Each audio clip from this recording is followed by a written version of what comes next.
thousands of children stepped off trains across America in the late 1800s, pale, exhausted, silent. By 1895, an estimated 250,000 of these children had been shipped across North America alone. Newspapers called them orphans. Officials labelled them foundlings. History filed them away as a social side note and moved on. Rail workers still talk about it in old letters and archived dispatch logs. Platforms filling with children at dawn. No parents, no luggage. Just small bodies stepping out of iron doors like passengers from a world that no longer existed. Some wore clothing stitched in patterns we don't manufacture anymore. Some carried fragments of stone or metal like relics.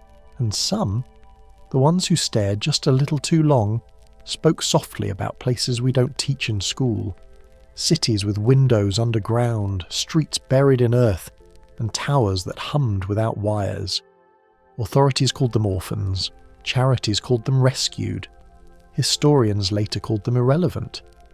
But none could explain where they came from, or why hundreds of thousands appeared within a single generation, as if an entire population had been reset and only the youngest were left behind. This is where the cracks in history begin to show. Because when those children stepped into the new world, something else disappeared from the old one.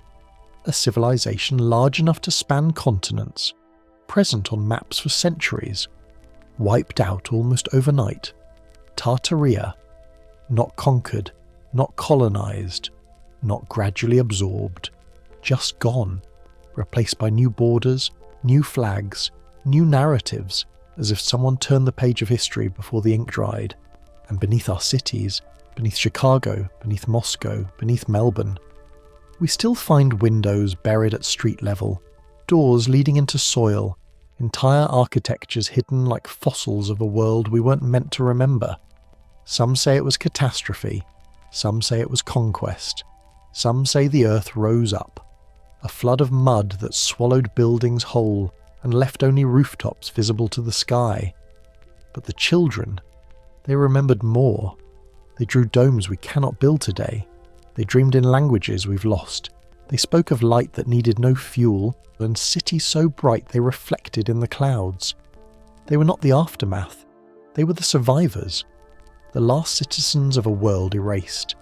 And if we follow their memories, their drawings, their diaries, the buried stone beneath our feet, we may not just uncover a lost civilization, we may uncover the truth we inherited from it.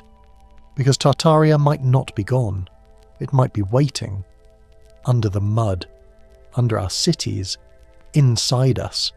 And tonight, we open the door. Dawn hangs low and damp over the station. Steam curls from the iron undercarriage as the wheels cool, a slow hiss that beads on your skin and sticks like cold breath. The platform is crowded, but not with men in hats or mothers fussing with suitcases. No family embraces, no farewells, no chatter of departures or arrivals. Only children, dozens at first, then hundreds. Tiny silhouettes wrapped in wool and cotton, clutching bundles like lifelines. They stand in stillness too old for their age, as though grief has carved lines across faces that have no business knowing sorrow. A station clerk barks orders at a porter who never responds. Another man asks where the parents are. A little girl, no taller than his waist, stares up at him with wide, unblinking eyes and offers no answer. A boy stands beneath the station clock, not reading it, but studying it like an artifact. He fingers the carved numbers as if they're symbols from another world. A girl clutches a canvas sack of clothes that do not belong to this era. The fibre is too fine, almost ceremonial, woven with patterns that don't match European or American textile design. A conductor tries to remove it from her grip, but she only tightens her fingers until her knuckles pale. The workers think they're witnessing tragedy. They think this must be the aftermath of famine or war. But the truth is quieter, stranger, and infinitely larger. Because this station is only the first. News spreads before the fog burns off.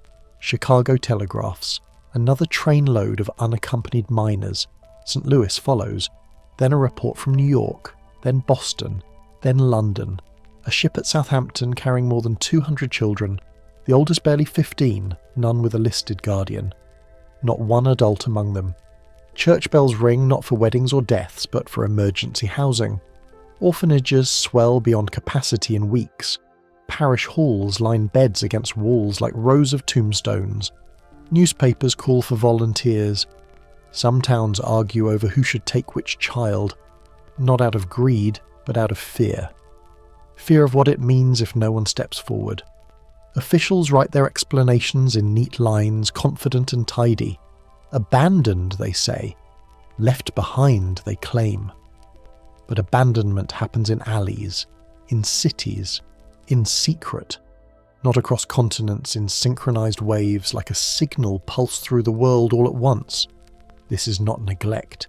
It is something else entirely, and the children themselves, that's where the unease begins to breathe. They speak strangely, not like foreigners or immigrants, but like people remembering a language through broken glass.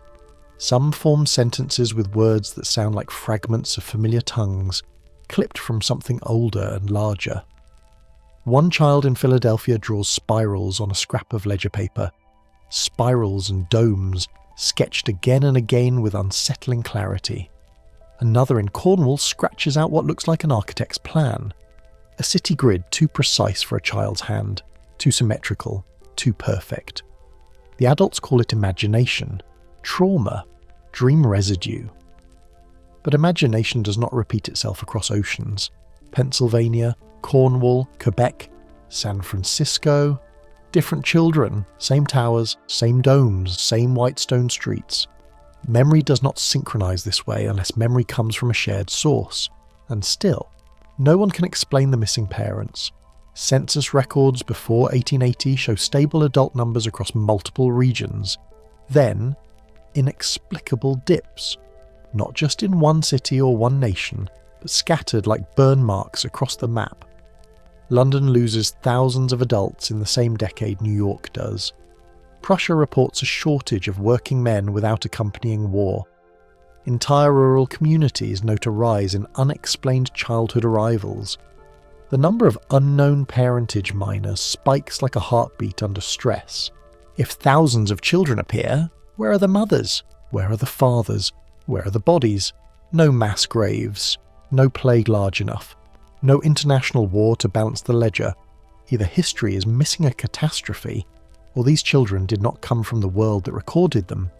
The script does not solve this. It sharpens it. Because when historians read these accounts decades later, they dismiss them as coincidence, poverty, immigration chaos, anything but what the pattern demanded. But patterns don't care whether anyone believes in them. They persist. They echo. One detail appears again and again in the children's diaries, in adoption notes, in the oral recollections of caretakers, the hum, the buzzing air, the humming sky, the sound behind the eyes, something like electricity, in a world not yet electrified. You don't name it here, you don't speculate, you only place it gently, like a breadcrumb in the forest, because the mystery is not meant to close. Instead, the camera pulls back, higher, wider, revealing not one fog-shrouded platform but dozens, then hundreds. Trains exhaling steam into the morning air like beasts delivering ghost cargo. Ships docking at harbours with decks crowded not by sailors, but children gripping makeshift satchels. Town squares overflowing with tiny boots and frightened eyes. The scale is monstrous. Too big to be human error, too synchronized to be chance. The workers thought they were witnessing tragedy. They were witnessing the first ripple of an event large enough to rewrite history. And somewhere, beyond the telegraph wires, beyond the stations filled with fog and small hands, librarians sorting maps into new atlas editions make an offhand discovery. A name is missing, a region erased, a civilization replaced without explanation, an empire that existed for centuries, gone between one printing and the next. The chapter ends not with conclusion, but with ignition, a single thought hanging cold in the air. To find where the children came from, we first have to find what disappeared. Candle wax softens against warm glass as you lean over a desk that smells of old ink and smoke. Your fingers darken with soot as you trace a black line skirting the Arctic seas. The parchment is stiff, the edges curled. On this 1650s chart, a name rides across the roof of the world in steady hand. Tartaria. It rolls from Siberia through Central Asia in one breath. A cool sweep of territory larger than anything else on the page, not a rumour scrawled in a corner. It sits there with the calm of a coastline, as if no one doubted it when the mapmaker pressed the nib into the paper and pulled a continent into focus. You pull another sheet forward. Different cartouche, different compass rose, same cold geometry. French flourishes here, Dutch lettering there, a Jesuit's tidy notes at the margins. The borders shift a little the way borders do, but the label persists. Provinces are nested beneath it. Names of cities pricked like stars along tradeways you can follow with a fingertip. The consistency is what catches your breath. The ink changes hands and languages, but not the idea. Others dismiss these as cartographic habits, a catch-all for nomads. Yet line after line refuses to behave like a shrug. It reads like an entry, not a placeholder. Let the frame widen. In another bundle of pages, a seam opens in the timeline. By the early 1800s, the word begins to pale. You find the same latitudes redrawn as wilderness and steppe, as if a damp cloth passed over a name and lifted it clean. Supporters suggest that between these fading labels, scattered notes appear about Tartar children ferried west for schooling. Small mentions, but they carry odd details. White palaces, onion-like domes in places where administrators insisted such styles did not belong. Whether those clerks misunderstood or something else was at play, the dates sit close to the years when platforms filled with unclaimed miners. The two threads hum in parallel without touching. You think about scale, an expanse that large does not vanish like mist. A living territory leaves residue. Language tethers to valleys. Roads wear into rock. Aqueducts scar hillsides. Some whisper that early travellers into the north wrote of vast ruins. They use simple words, arches, halls, stones that held a cut like steel. And then, later, the same routes yield reports of nothing but frost and grass. Critics counter that explorers exaggerate. That later parties marched in the wrong season, missed the landmarks, or turned back too soon. Maybe. But the rhythm is odd. Described grandeur followed by decades of shrug. On the table you set two atlases side by side. Your thumb lands on a 17th century page with Tartaria segmented into regions like panes of glass. Your other thumb presses into an 1800s lithograph where those panes have been replaced by blankness, with no small print to explain a conquest or a treaty that ate a world. Maps usually love a story. Victory arrows, annex dates, tiny banners planted into crowns. Here, there is the quiet of something removed. The record falls silent where it should chatter. You turn to route notes. Caravans once stitched the interior together, and some itineraries list way stations all the way to rivers that now appear as margins on modern charts. A trader writes of a fort whose base is older than its upper walls. A priest sketches a vaulted room he calls a storehouse, though his drawing looks more like a corridor meant for movement rather than storage. The notes drift toward the ground, down into foundation stones, burrows and chambers that could be tombs if tombs came wired like roads. None of it resolves into certainty. It just points beneath the map's surface. A young surveyor in winter carries his journal tied under his coat. He enters a valley convinced by his captain that a city stands there, marked by 3 domes and a wall of pale stone. He writes that he saw it. He names the crest line and the bend of the river. He notes a door cut in a way he had not seen before. Another unit follows the next season. Their entry is 1 sentence long, low mounds, scattered stones, no significant works. Snow erases, yes. But stone does not scatter itself with such tidy obedience. Some whisper that soil moved like water in those years, packing entrances and lowering sightlines so that only the youngest or the smallest could wriggle through. There is an emotional shift when an atlas lies to you by omission. It isn't fear, it's the unease of reading a book with missing chapters and realising someone tore them out so cleanly the binding still holds. The quiet on those pages presses on the mind. You're left with the thought that what we call the world may be the remainder after a subtraction we were told not to notice. If the names went away, the stones should not. The logic is brutal in its simplicity. Pillars do not care for politics. Arches hold until frost splits them. Foundations persist long after roofs collapse. Supporters suggest that many of those remnants could be hiding in plain sight under new labels. A provincial fort built atop a substructure no one dated. A folk hall with a span too wide for the period's timber. A custom house whose cellar has a second set of steps that drop into earth. Mislabeled is safer than missing. It blunts the urge to dig. So you begin to read the buildings themselves. You match the domes drawn in old travel notes to curves still glinting on government halls from Delhi to Warsaw. You trace a metal sphere at the peak of a chapel spire and find the same form on a courthouse thousands of miles away. You walk your palm along stone that feels older than the inscription chiselled into it. None of this proves an empire. It raises a more patient question. When a label is erased but a style persists everywhere the label once sat, what do we call the thing that left the style? There is a temptation to push the story toward conspiracy and shout that a global edict scrubbed the charts. Others dismiss that as romance. Yet the tidy removal does look coordinated on the page. Why insist so hard that a centuries-long fixture was a mere European misunderstanding, and then decline to show the path by which the misunderstanding corrected itself? In the space where an explanation should sit, you find a ledger of orphans and a network of rail lines feeding fresh populations into places rebranded as empty. A clique in a small museum polishes a glass case and slides a thin map into a drawer that sticks in damp weather. Her hands know which corner to lift. She watches visitors pass under a ceiling much older than the plaster suggests. She answers their questions with the official line because that is what the placard offers.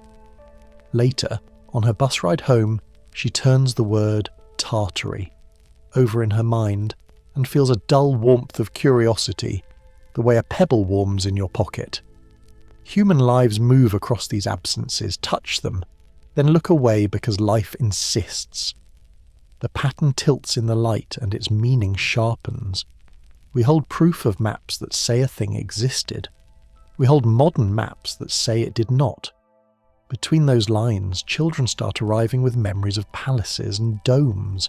Explorers name ruins that slip behind weather and time faster than granite should. Reports of underground spaces cling to the stories like a low note below the melody. None of it settles, and yet the aggregate weight is hard to ignore. If a world-scale culture did stretch over that northern belt, relics should remain above ground and below. Some may be mislabeled civic pride. Some may be basements turned to ground floors by a rise in soil no one quite explains. Some may be corridors that do not end where the blueprints say they should. The suggestion is simple enough to test. Walk through your city and look twice at what the ground has swallowed. Which brings us to the obvious next move. If names on parchment fade while stone persists, then the investigation must leave paper and step into streets. You and I will read columns and domes as if they were paragraphs, check their foundations for a different story, and ask whether the buildings around us hum with a memory older than their plaques admit.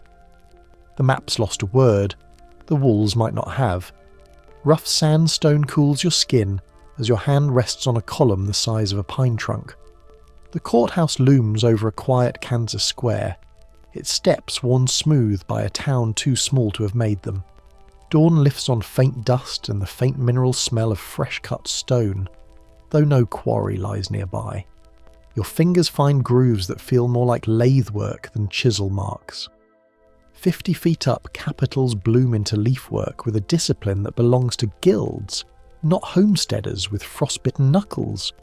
You walk the perimeter and count perfect joints that would take teams years to seat and level. The clerks inside sip coffee behind thick glass, the tick of the wall clock the only sound. Outside, sparrows settle on cornices carved like lace. This building claims a birth date that clashes with the population that paid for it. The ledger says it rose fast. The stone replies with a slower story. Let the frame widen. A post office in Buenos Aires carries metallic globes fixed to bony cornices, the same globes you see on a customs house in St. Petersburg. Across oceans and languages, a motif repeats like a stamp pressed onto wet plaster. In colonial India, a government facade shows grooves and edges so tight a blade barely slips in. The finish reads less like carving and more like machining, a kind of precision that modern tools still envy when the stone runs hard and the weather fights back. It appears again and again, not a trend, a template. Now, the arithmetic turns hard. Frontier towns fought winter, flood and fire while they supposedly raised monuments in a handful of seasons. The quarries that feed this scale of work take years to open, and the transport alone should break a budget twice over. Yet the minutes from those years report brisk progress, ceremonial openings, and plaques set in place with cheerful confidence. The buildings stand as quiet witnesses. Their weight contradicts their story. You drift along a muddy side street in an old photograph and meet a shape that should not be there. A neoclassical facade, perfect and clean, rises from a field of ruts and standing water. Horses tug the same wagon in frame after frame, as if time moves slowly for the world around the stone and quickly for the stone itself. Some whisper that towns received as much as they built, that we stepped into empty rooms and called them new. The idea sounds wild. Still, the images stack up like jury slips. Look at the timeline of certain cities. Chicago, burned and then reborn, lifts domes and colonnades with an ease that feels practiced. Denver gains a civic centre grander than its census. Melbourne sketches a capital with halls too sophisticated for a settlement tally. Supporters suggest this is inheritance rather than invention, a handover disguised as construction. Others dismiss it as boosterism, the age of confidence dressing itself in stone. The question lingers in the joints and jambs. Who had the patterns? You find another clue in the style choices that refuse to obey the catechism of the age. Domes that catch low light and gleam warm, as if plated, sit atop buildings whose interiors feature stained glass that prefers geometry to saints. The windows map circles, spirals and nested squares with a focus that feels instructional, not devotional. Carved bands trace repeated waveforms along friezes. None of this proves function, but the language of it points toward use. It reads like tool, then art. There is a darker seam along the base of so many facades. Ground floors sink and turn into basements. Doors open onto packed earth. Whole entrances lie 2 steps below the street, then 4, then 6 as decades go by. A contractor in a Midwestern town jacks up a sidewalk and finds window arches buried to their eyebrows. An engineer taps an iron beam and hears a tone that says the metal cured long before the building took its present name. That tone doesn't forget. The examples refuse to stay in one country. In Moscow, a sealed doorway yawns into compacted soil shaped like a slow wave. In Seattle, basement windows sit at ankle height at street level, glass scuffed by shoes that should never have walked there. In Lima, a foundation stone bears a date that predates the district on top of it.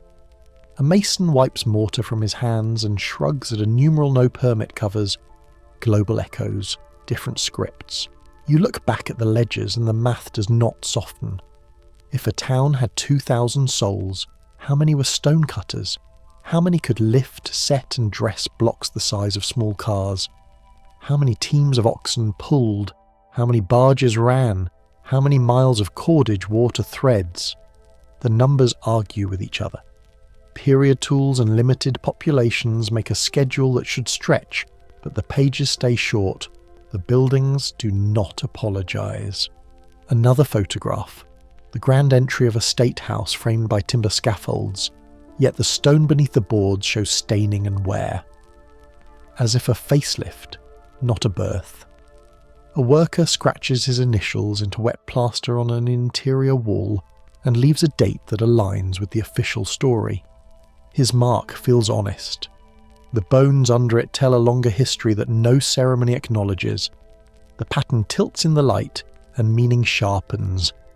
Attend to small textures, brass door plates shaped like sigils rather than flowers, vent grills that repeat a sign-like curve, balconies that sit exactly on the compass rather than the street grid. When you test a compass near certain railings, the needle twitches. No claim rises from that twitch by itself, but inside the same doorway, a ceiling medallion hides a 9-point star with channels cut like tiny ducts. These are breadcrumbs, or they are the leftovers of a design language we no longer speak. Some whisper that these places carried current through their crowns, that a city's skin could gather charge the way air gathers scent before rain. It is speculation, hedged by the fact that no schematic survives in the records quoted to schoolchildren. But the aesthetic suggests a purpose that reached beyond courts, sermons, and votes. In that reading, art was not cover, art was interface. If you scoff, you are in good company.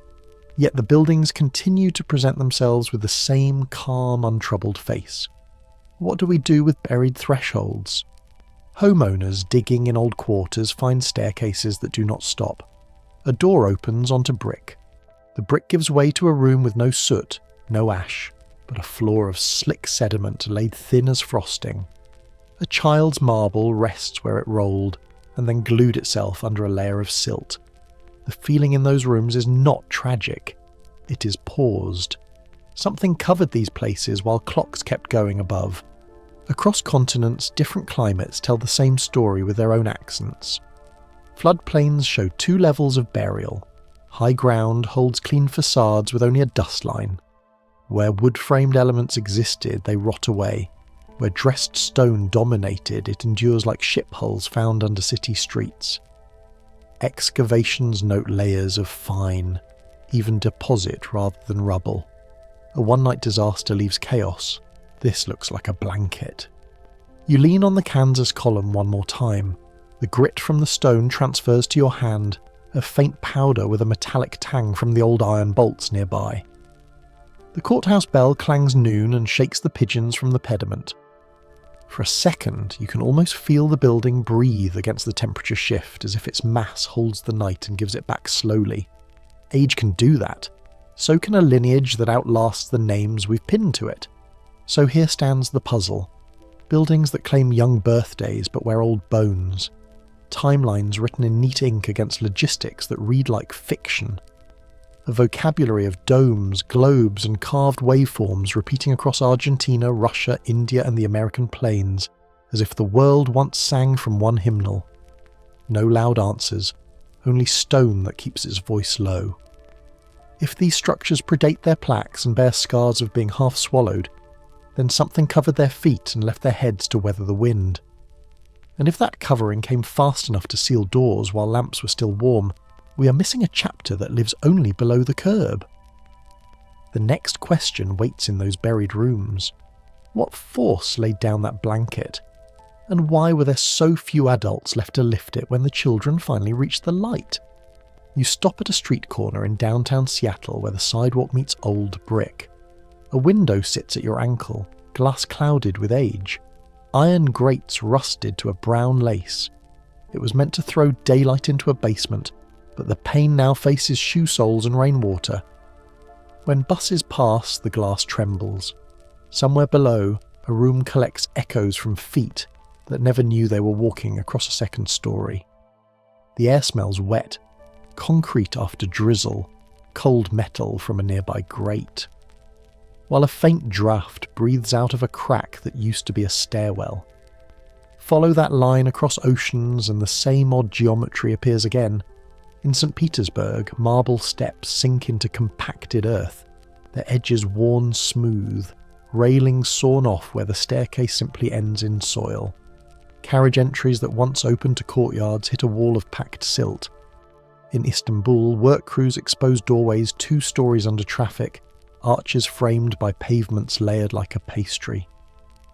Chicago gives another version.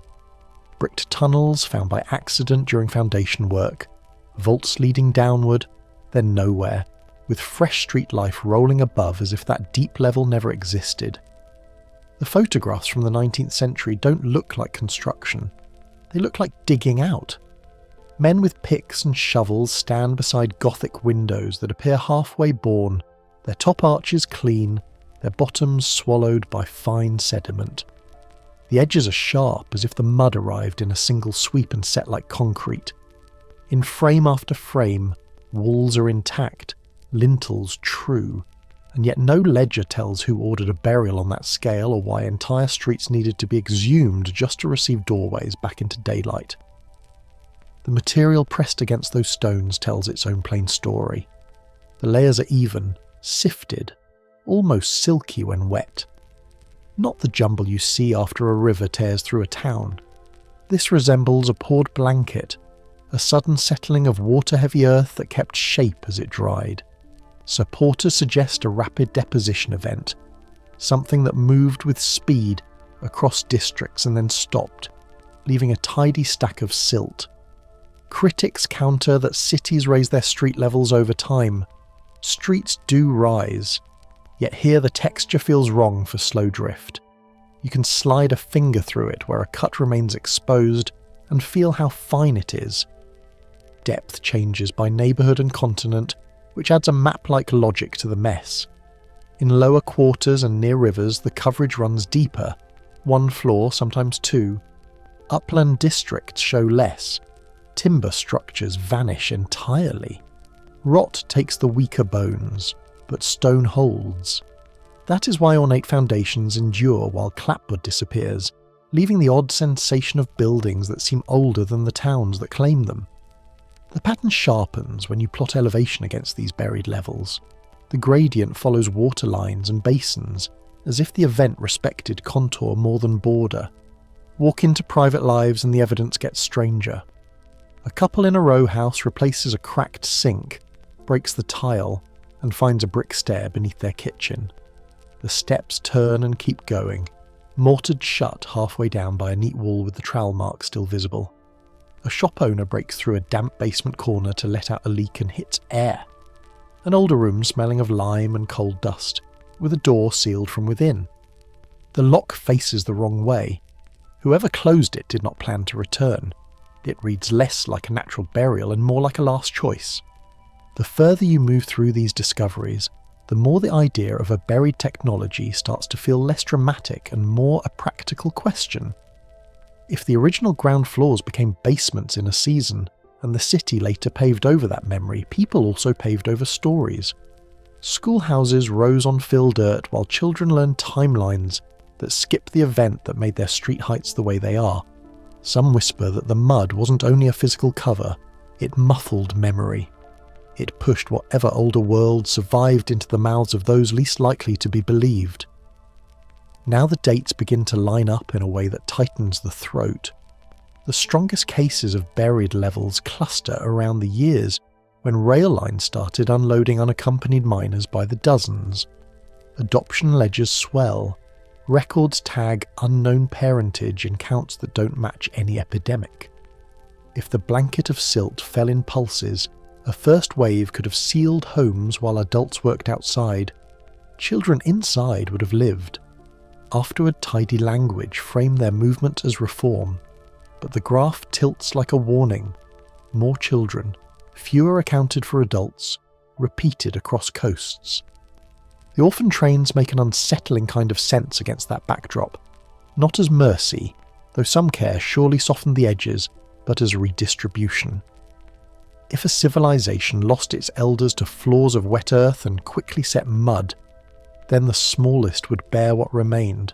Skills half remembered, dreams of rooms and staircases that led farther down than new parents allowed them to say.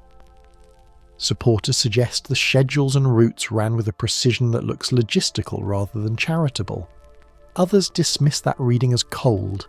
Still, Those timetables sit beside excavation photos like two halves of one sentence. Return to the matter itself. The silt behaves like a liquid that paused. It coats door frames and arches with a level line as if poured to a mark. In some vaults, you can see where it lapped against stone and left a stain like a tide. Wooden doors split from the pressure and buckled inward, yet columns with broad bases stood, unfazed. The same durability shows up from Moscow to Melbourne. Where mass met engineering, the old stones held their ground. Where light frame met weight, the newer parts gave way. The story the Earth tells is not that everything fell. It's that something pressed down with a patience fast enough to shock and slow enough to settle. A city inspector in Chicago, checking a complaint about a damp smell, steps through a service door and finds a brick arch older than the building it supports. He drags a finger through the white bloom on the bricks and leaves a clean streak. You can hear faint traffic high above, but here it is cool and still.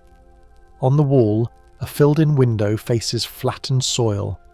In that quiet, the inspector imagines the room lit by daylight, voices rising from an entrance that used to meet the street.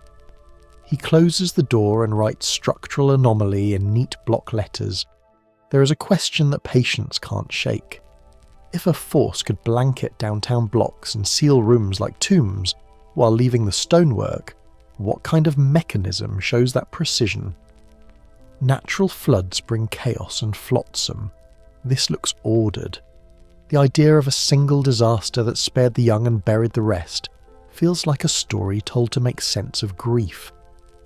Yet the ledger lines persist.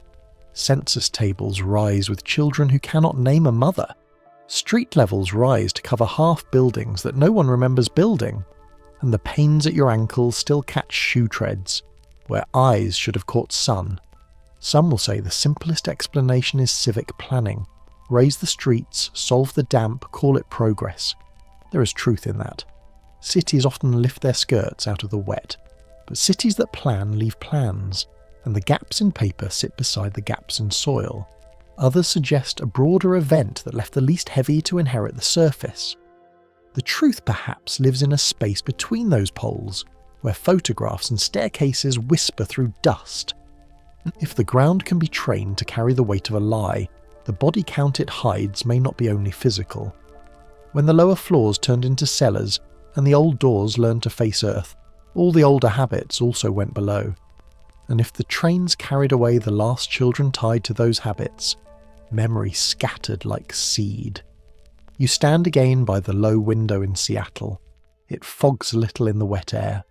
The pane shakes as a truck passes, then stills. Somewhere past that glass, down in the cool, a locked door waits in the dirt, and the next dig that reaches it may not be an accident. You feel it before you hear it. The cobbles under your boots quiver like a drum warming to a beat. The morning air smells like damp stone and yeast from a bakery a street away. A bucket at the well froths as if someone shook it. Foam crawling over the rim, hinges chatter. The door across the lane shivers in its frame. A woman shouts for her husband. He runs outside, wiping flour on his apron. A boy slides under the table without thinking, knees tight to his chest, watching chair legs jitter. The light shifts. Dust lifts from the floor in a soft, nervous haze. Then the ground exhales. It's a sound with no clear edge, like a bell struck far below your feet. The next breath doesn't come. Stone turns to slurry. You lean for the doorway, but your heel plunges as if the street had swallowed a bucket of water all at once. Foundations sigh. Brick settles with a hungry groan. Adults stumble in the open, legs heavy, while the younger ones wedge into stairwells, fingers hooked around rails, thin bodies flexing with each roll like leaves riding a swell.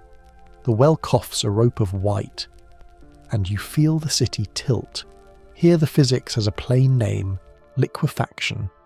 It's what happens when shaking strips soil of structure and lets water climb the grain like oil through a wick. Streets that behaved like stone begin to act like soup. The weight of a person matters. A heavy step sinks. A quick body can skim, reach rafters, ride out the worst. Lintels crack with a clean snap. Cellars fill like bathtubs. A courting bench floats away.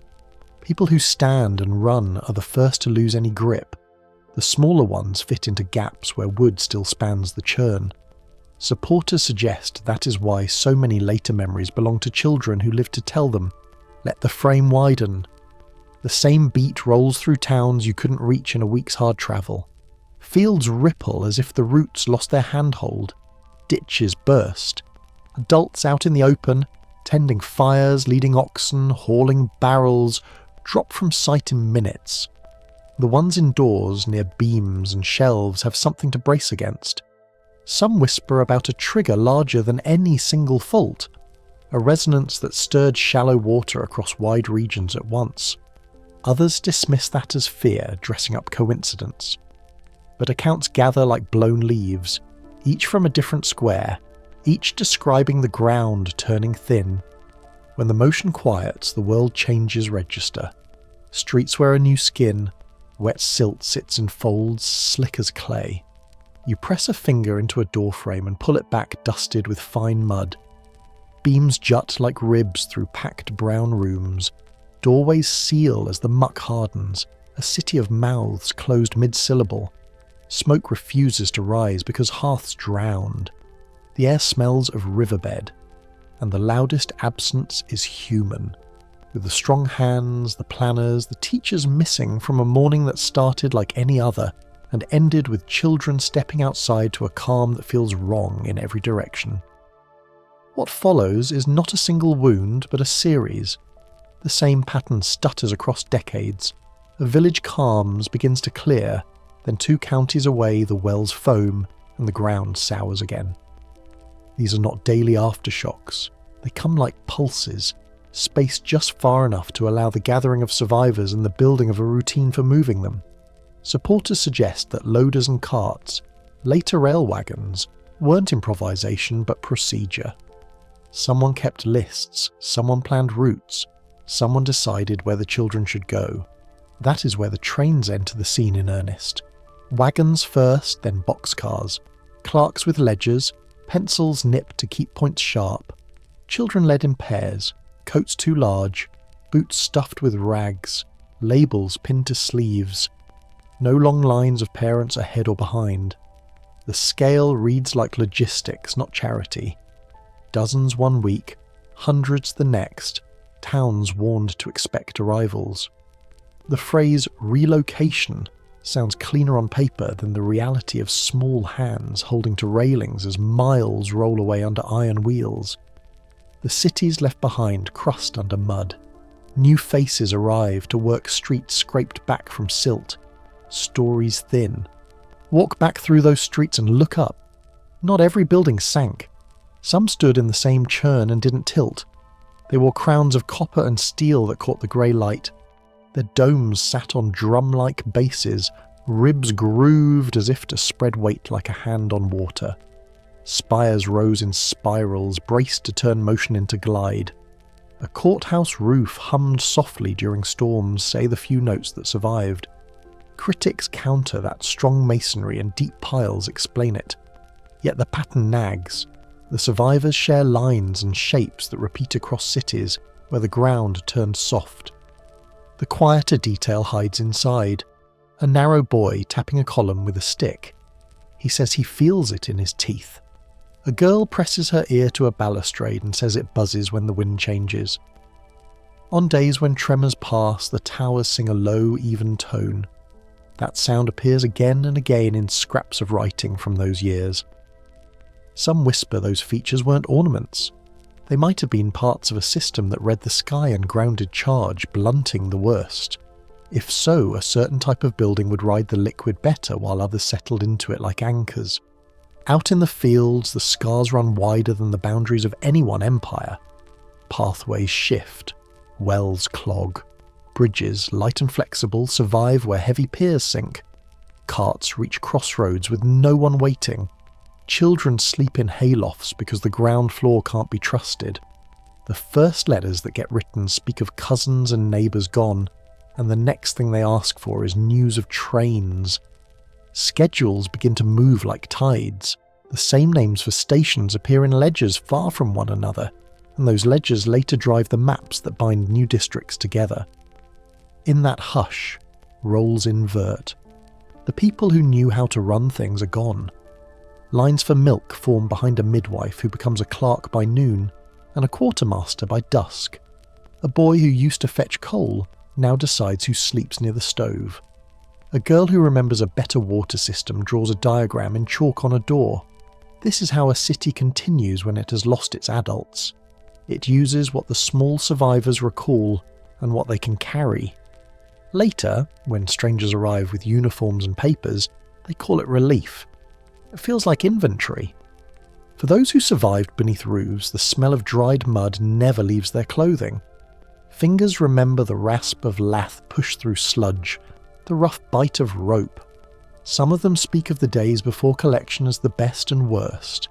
Best because it was quiet, worst because it was quiet. The sound of a single pot lid dropping could make them fold into themselves. Then came boots, whistles, tags, and the long rides that ended in towns with new names and kitchens that used different spices. A memory fades fastest when there's no one to echo it back. Think of the structures still standing after the waves, the ones with domes, the ones with coils of metal at their peaks. The same motifs carved above doors like diagrams of rain turned into order. When the ground shook, they didn't tumble in the same way. If these shapes helped, were they chosen by luck or design? Supporters suggest they resonated with forces that did the damage, catching and easing them like a well-tuned drum absorbs a handslap.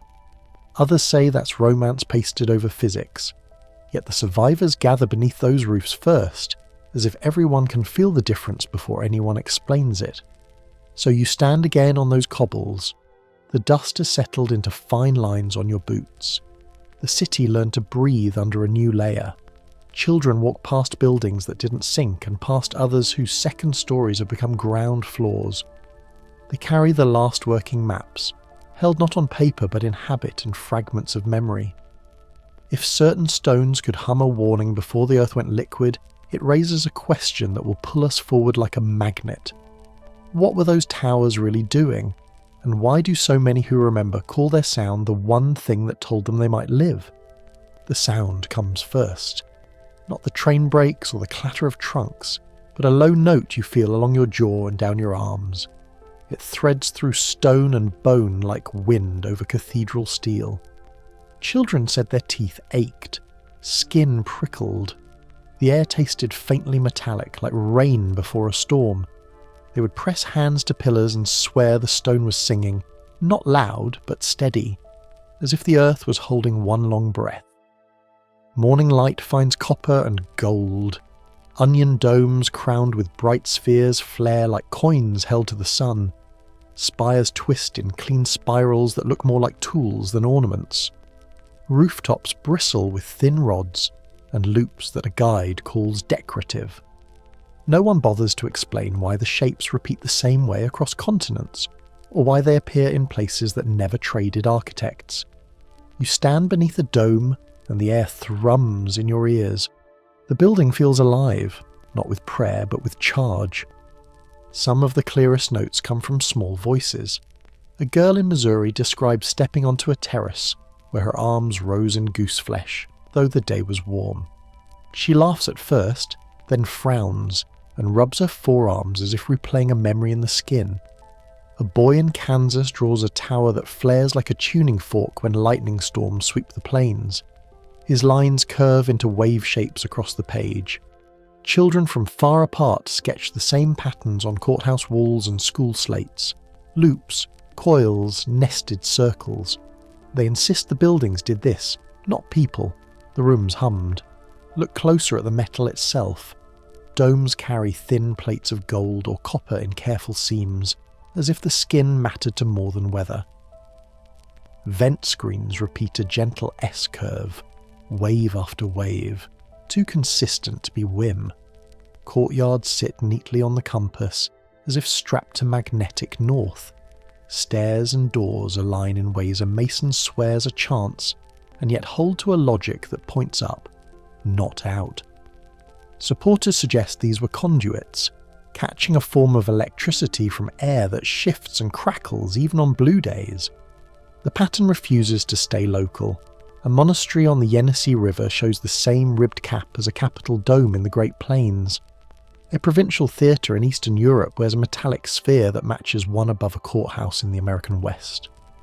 The ribs step like coils, the spheres sit like nodes, and the thin rods link them quietly.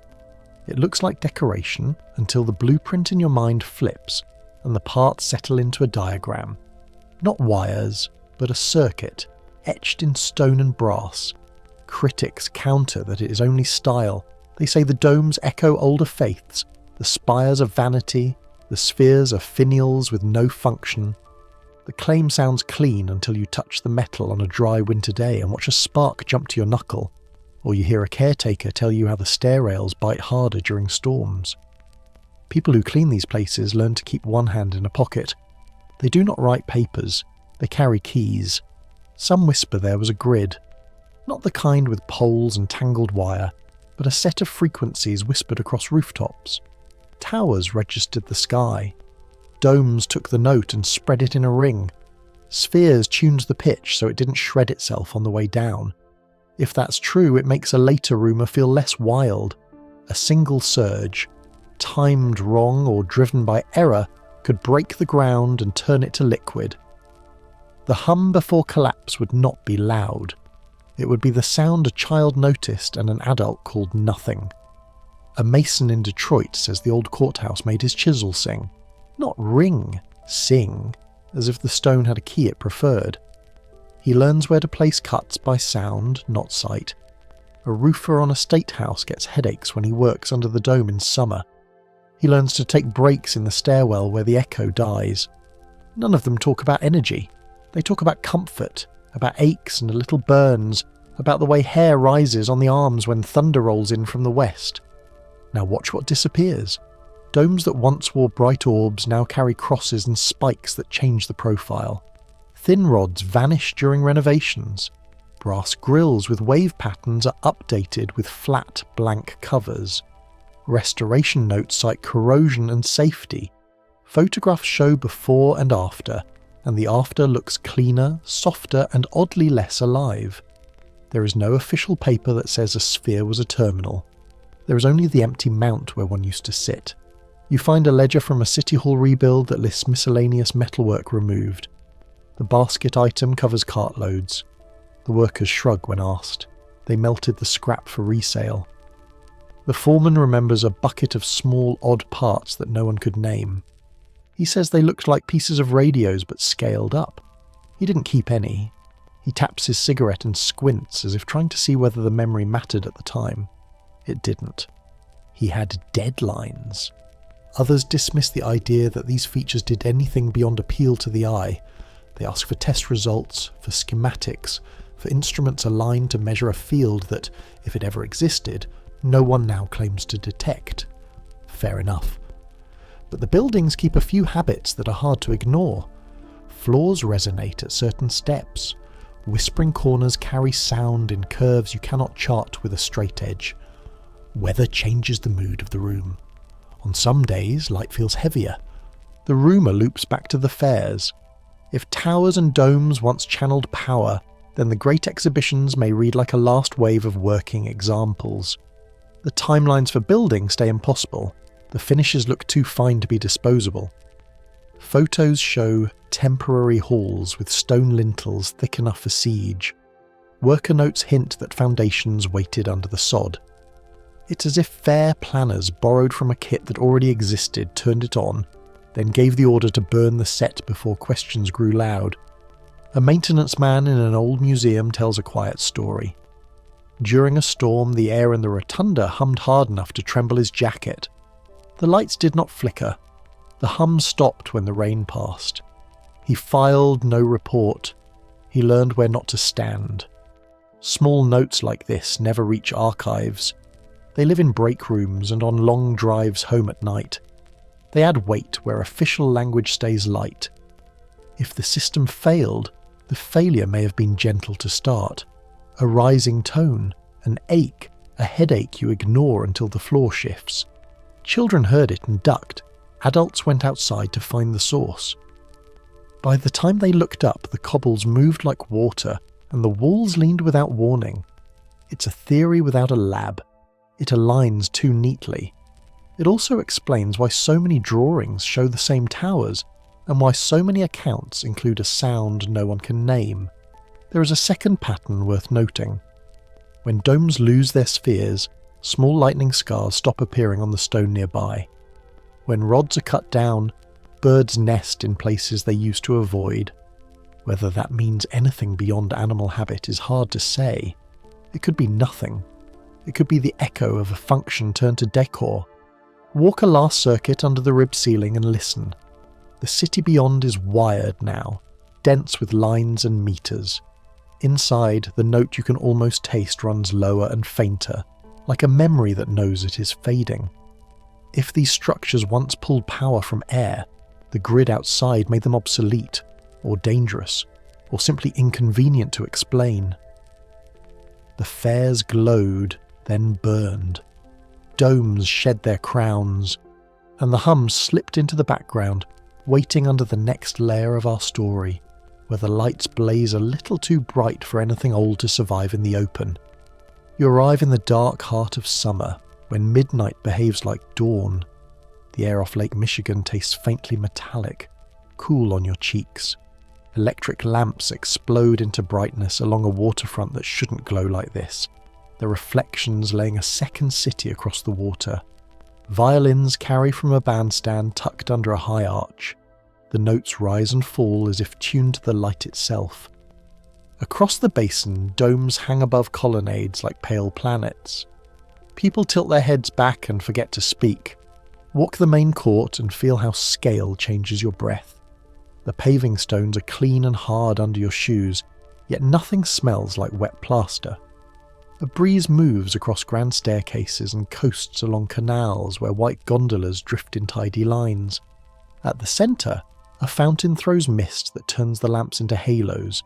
This isn't a carnival. The layout behaves like a capital.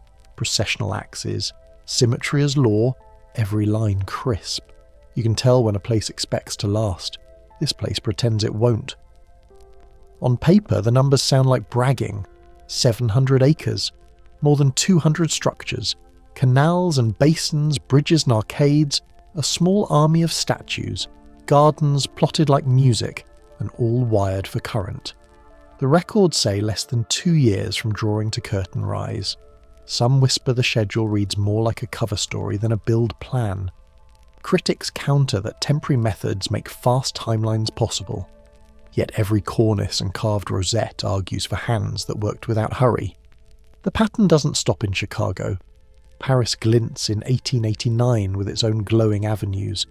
St. Louis flares in 1904.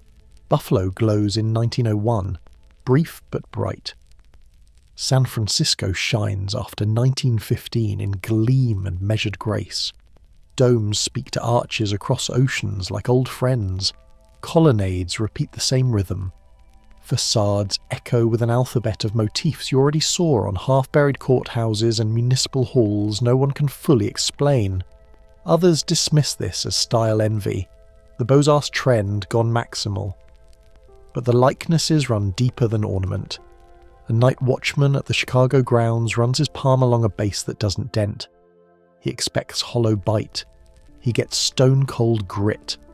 A mason in St. Louis stumbles on a line of cut blocks under clay that doesn't match the blueprints in his pocket.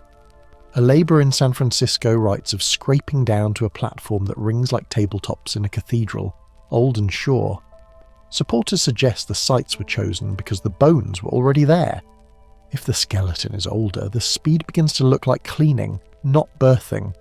Photography joins the argument. Plates show weight where brochures promised paste. Steps hold sharp edges that refuse to fuzz under rain. Columns stand toe-to-toe with centuries, their shadows crisp in noon's bold light. Here and there a facade collapses, and inside you don't see lath and rush, you see mass. The official pamphlets repeat plaster and wood. The images counter with granite and dense castings.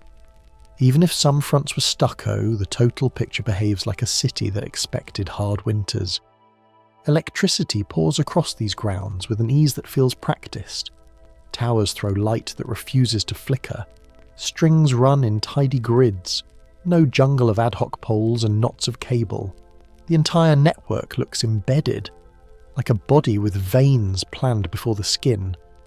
A young electrician stands near a switch house and swears the hum he hears is older than the fair. He presses a hand to a panel and finds warmth, as if the wall itself breathes in a slow, steady rhythm. He never writes his name down. He just keeps the light steady and keeps his doubts to himself. Then comes the part that never quite fits the mood of celebration. After closing day, fire appears with crisp timing. The White City in Chicago meets flame like a staged finale. St. Louis does not linger. Buffalo fades with blunt efficiency. San Francisco clears with speed that makes accountants smile and archivists wince. Dynamite becomes a period at the end of a sentence no one agreed on. Some whisper, this is simple insurance math and weather damage. Others counter that the thoroughness looks like cleansing, not cleanup. If a structure could have lasted a century, why treat it like a stage prop? There's a feeling you get when you walk a site that was meant to vanish. Footprints remain in odd places. Tool marks repeat as if tracing lines someone else set long ago. At midway corners and along lagoons, workers describe foundations that knew exactly where new walls would rise, as if a ghost plan whispered under their feet. A foreman taps a buried curb and hears a note ring back. He tells his crew to dig wider and finds the rest of the curve waiting. The design was a map. The ground already had the destination. Some visitors describe the shock of order. Streets that converge on a dome at angles that feel musical. Courtyards that carry sound without echo.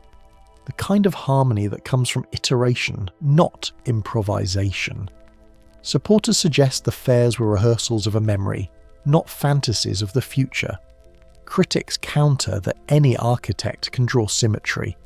But symmetry married to speed and mystery foundations creates a puzzle that keeps breathing in the dark. What happens to a city that only exists for a season? Where does it go in the mind? Children who once drew white squares and high spires with little circles at the top would have found this place familiar. Walk the perimeters and you'll notice motifs that rhyme with those sketches, spiral reliefs that read like waveforms, metallic spheres perched on domes, friezes that hint at circuitry more than myth. The decorative story sounds like energy, not saints. Those details may be coincidence, or they may be the fingerprints of an old machine dressed in new clothes.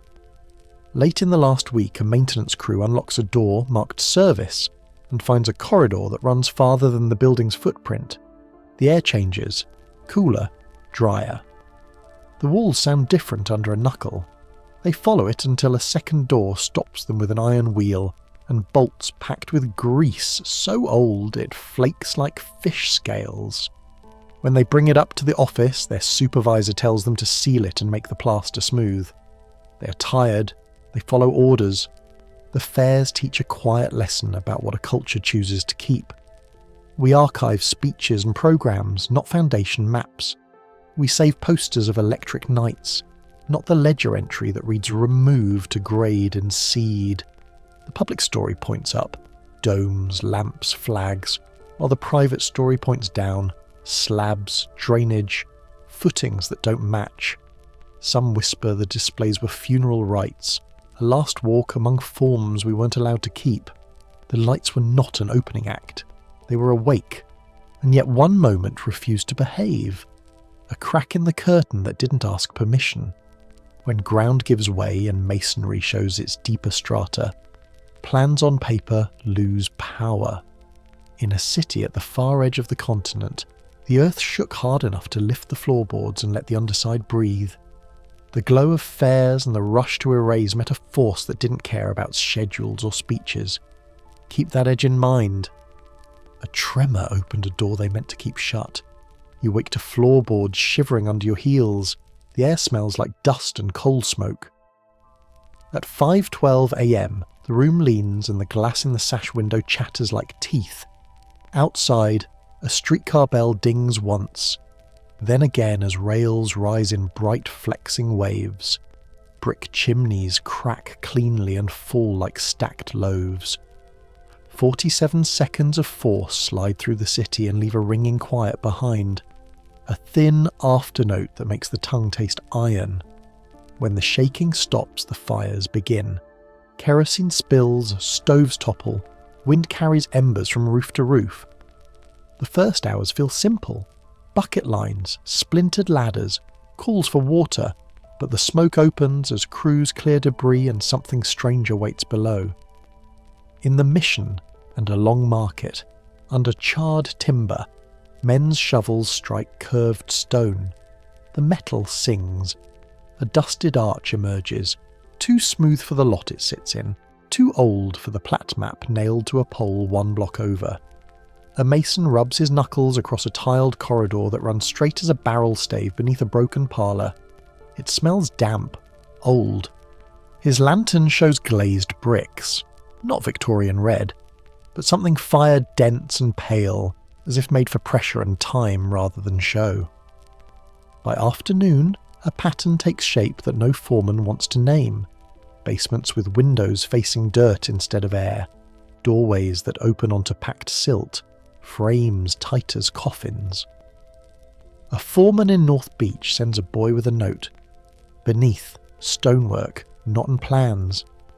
He folds the page like a prayer and pockets his pay, eyes caught by a staircase that drops into a room taller than any basement should be. It's tiled to shoulder height, then panelled with a stone that feels warm even in the early fog. At the corner sits a metal object dull as pewter, round and fluted the size of a barrel. He taps it with a crowbar. It rings like a bell tuned for the throat. Word travels, then slows. A crew opens another chamber where the furniture is wrong. A table too low for chairs of this era. A bed built with a curve, not for spring mattress but for a body that sleeps differently. The wall carries shallow engravings, repeating curls and lines that look less like ivy and more like notes on a staff, or a wiring diagram drawn in stone. A man traces a groove with a thumb and swears he feels a faint vibration, the kind you sense more than hear. Moments later, a team of men in neat coats arrives. They lift the bell-like object, wrap it in canvas, and take it on a wagon. The foreman signs a receipt with no heading.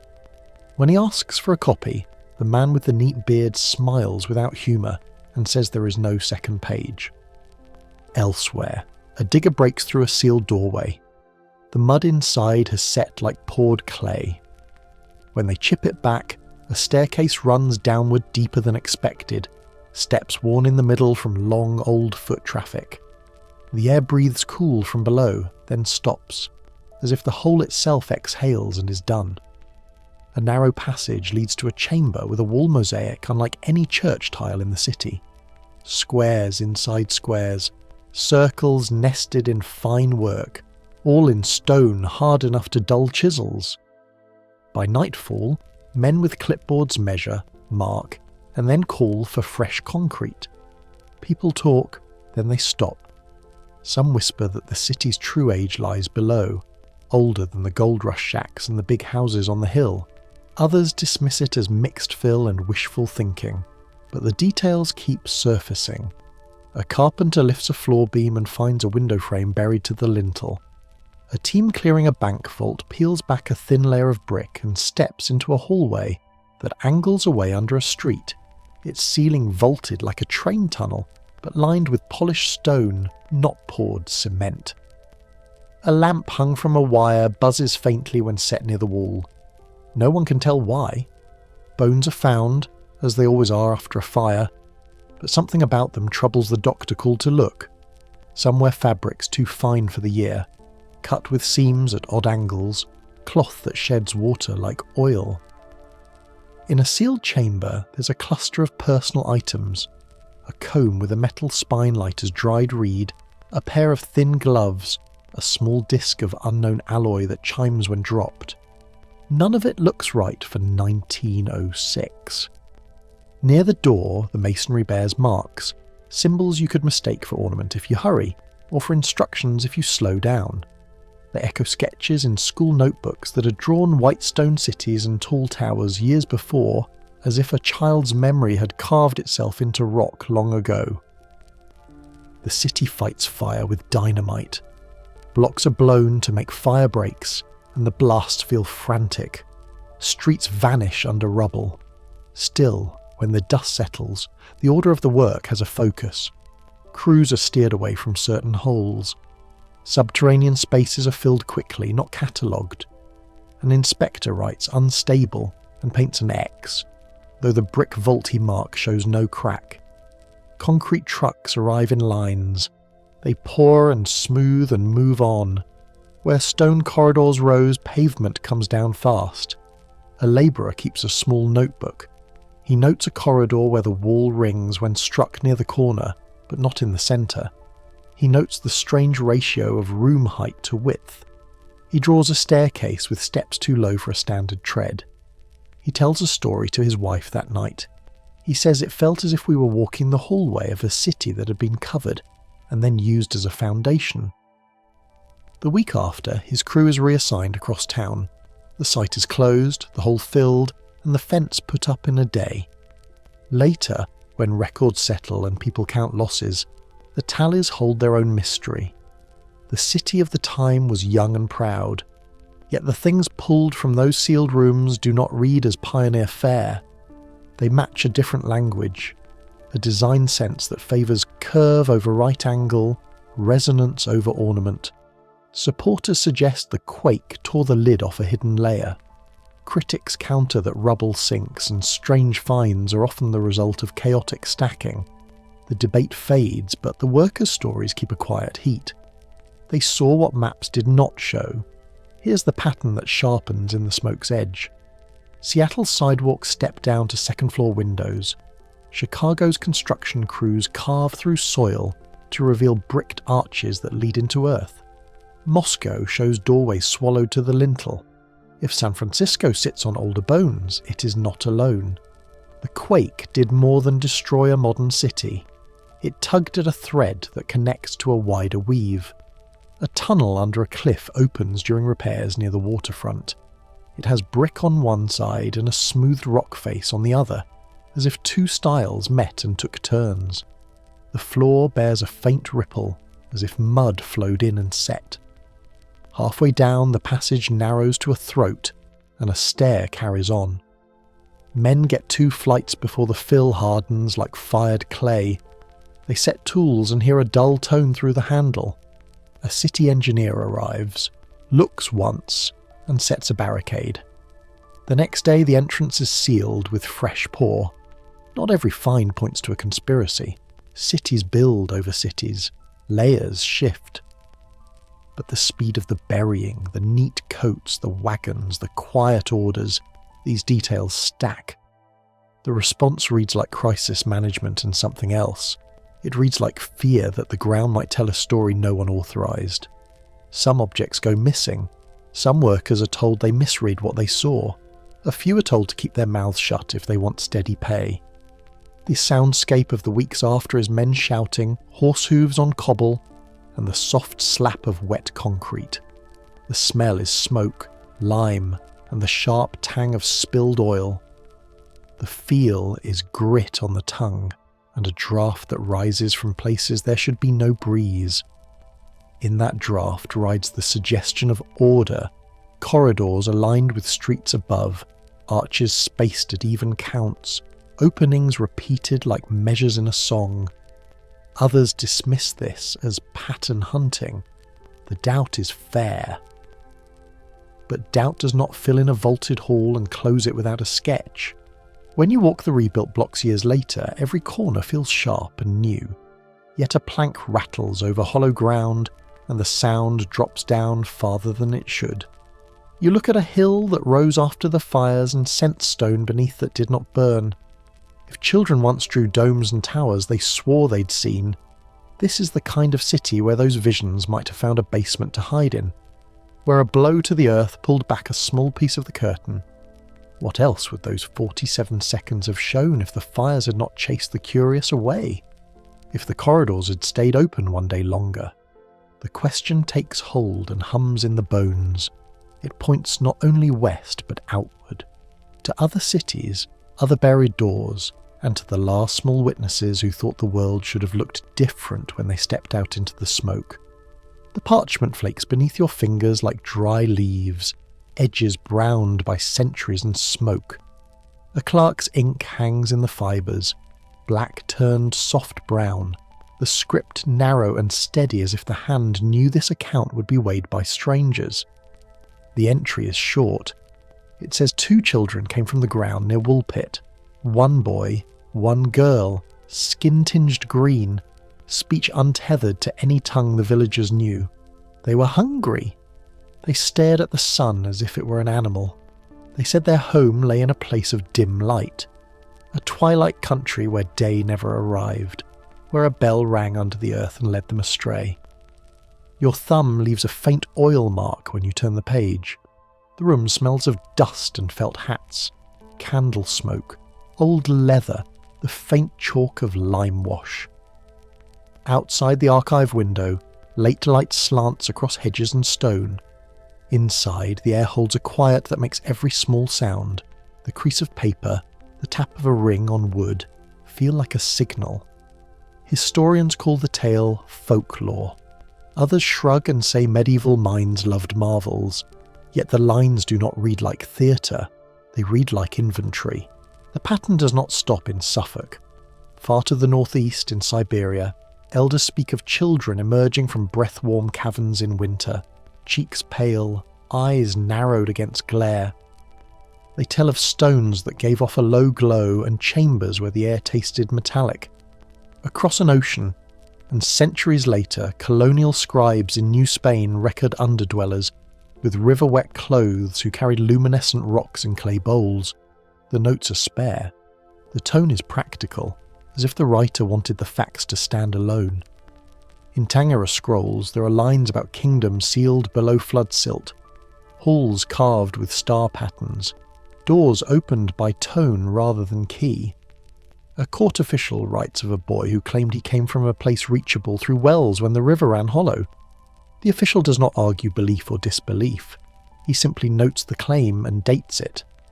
Critics counter that myths travel the way merchants do, changing shape with each border, but the details rhyme in ways that make the skin prickle. Let the frame widen. Urban explorers navigate hidden basements in older cities and report vaulted chambers under streets where the mortar seems fused.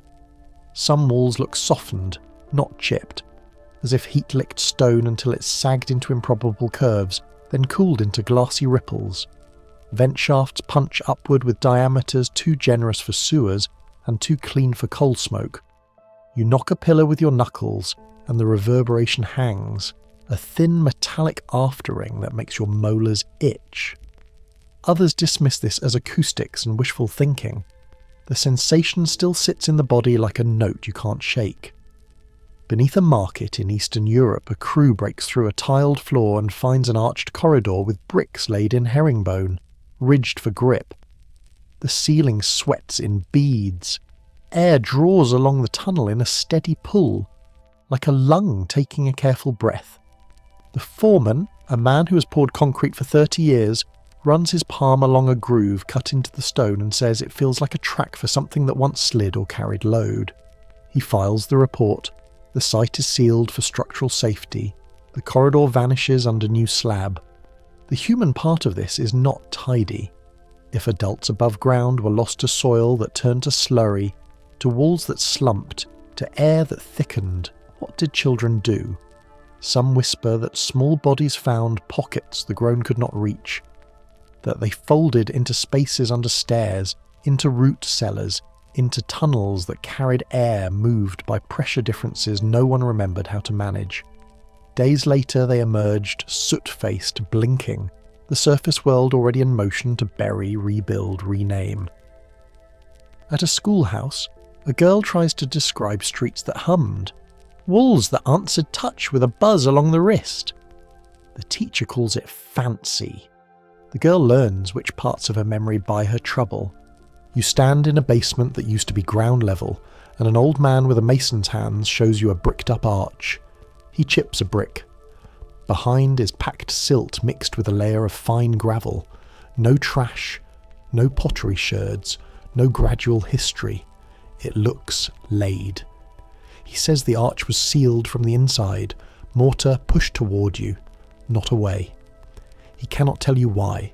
He can tell you the air beyond feels cold and still, with a faint mineral tang.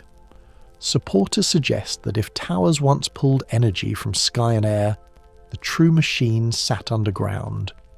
Chambers might have housed capacitors of a sort, reservoirs where potential pooled, rooms tuned to frequency the way a flute holds a note. Vent shafts could be more than breathways. They could be conduits for pressure, for charge, for sound that moved like current. In that reading, underground networks were not mere refugees but the arteries of an older grid, a system that kept running after the surface stilled. A boy in a ledger from the 1880s draws a circle split by spokes, like a wheel without a rim. He labels nothing. A man who adopts him remembers the boy pressing an ear to the centre of the church floor and waiting as if for a pulse. Decades later, that boy, grown, called by a new name, builds windbreaks on his farm arranged in arcs rather than rows. They hold snow in curves that melt evenly across spring, feeding soil with a steady release. He says the pattern came to him in sleep. He cannot explain why the layout stopped shelter belts from snapping in storms. Mexican records mention underdwellers carrying glowing stones. You hold a fragment of slag from an excavation site that rings when tapped and shivers the skin on contact like static. It sits heavy in the palm, warm for no clear reason, as if it remembers a process now lost. A geologist calls it industrial byproduct. A metalsmith says it behaves like quenched metal glass. The archive adds it to a box labelled miscellaneous. We cannot turn folklore into proof by stacking it high. Yet, sometimes, the absences line up. The Woolpit entry notes children who would only eat certain beans at first, who spoke no language until they learned ours. The Siberian tale mentions a bell below ground. The colonial account lists luminous stones. None mentions towers, none describes domes. And still, when you place them on a map, they create a chain from old trade routes to modern cities with sunken levels and vents that lead nowhere. A cave in Cappadocia drops into halls cut with ranks of niches that look like shelves for scrolls or components. The walls drink sound until a whisper is a touch. In Malta, a chamber resonates at a frequency that makes a hand on the heart feel oddly aligned, like a chord tuning a rib cage. In Odessa, tunnels spread like a web, cut into limestone that ought to crumble but holds firm in a dry draught. A sailor on leave in the 1920s writes to his sister about a tour of catacombs where the guide tapped a wall and grinned at the long, thin tone it answered him with. The letter sits folded in a family Bible. There is a kind of memory that lives between people and place. Flash a light in a child's eyes too bright, and the lid lowers before the mind can frame it. Lose a parent in noise and dust, and the brain protects itself by mixing waking and dream. Critics counter that the orphans' shared images come from stories passed among them on cold nights, from pictures on fair postcards, from church domes in towns where they landed. The orphans, now old in the records, grew quiet about their first homes. Silence is also a strategy. Consider the way cities breathe. Vents that do not link to basements or furnaces. Brick-lined wells capped and forgotten that still draft in summer. Stone arches that ring thin when trucks pass overhead. The present builds over past grids the way vines take to a trellis they did not erect. You can feel the pattern with your feet when the pavement dips lightly on warm days, as if space below expands with heat and shrinks at dusk. The story of underground children threads through centuries not as headline but as margin note. It enters formal records in brief lines about strangers appearing with no papers, no guardians, no common tongue. It lingers in lore as pale kids in twilight. It echoes now in locked doors in sub-basements with no listed tenants, in utility maps that stop at a blank wall, in work crews told to pour and move on. Some whisper that somewhere under our pavements, rooms hold air that still hums faintly, tuned to a system we forgot to hear.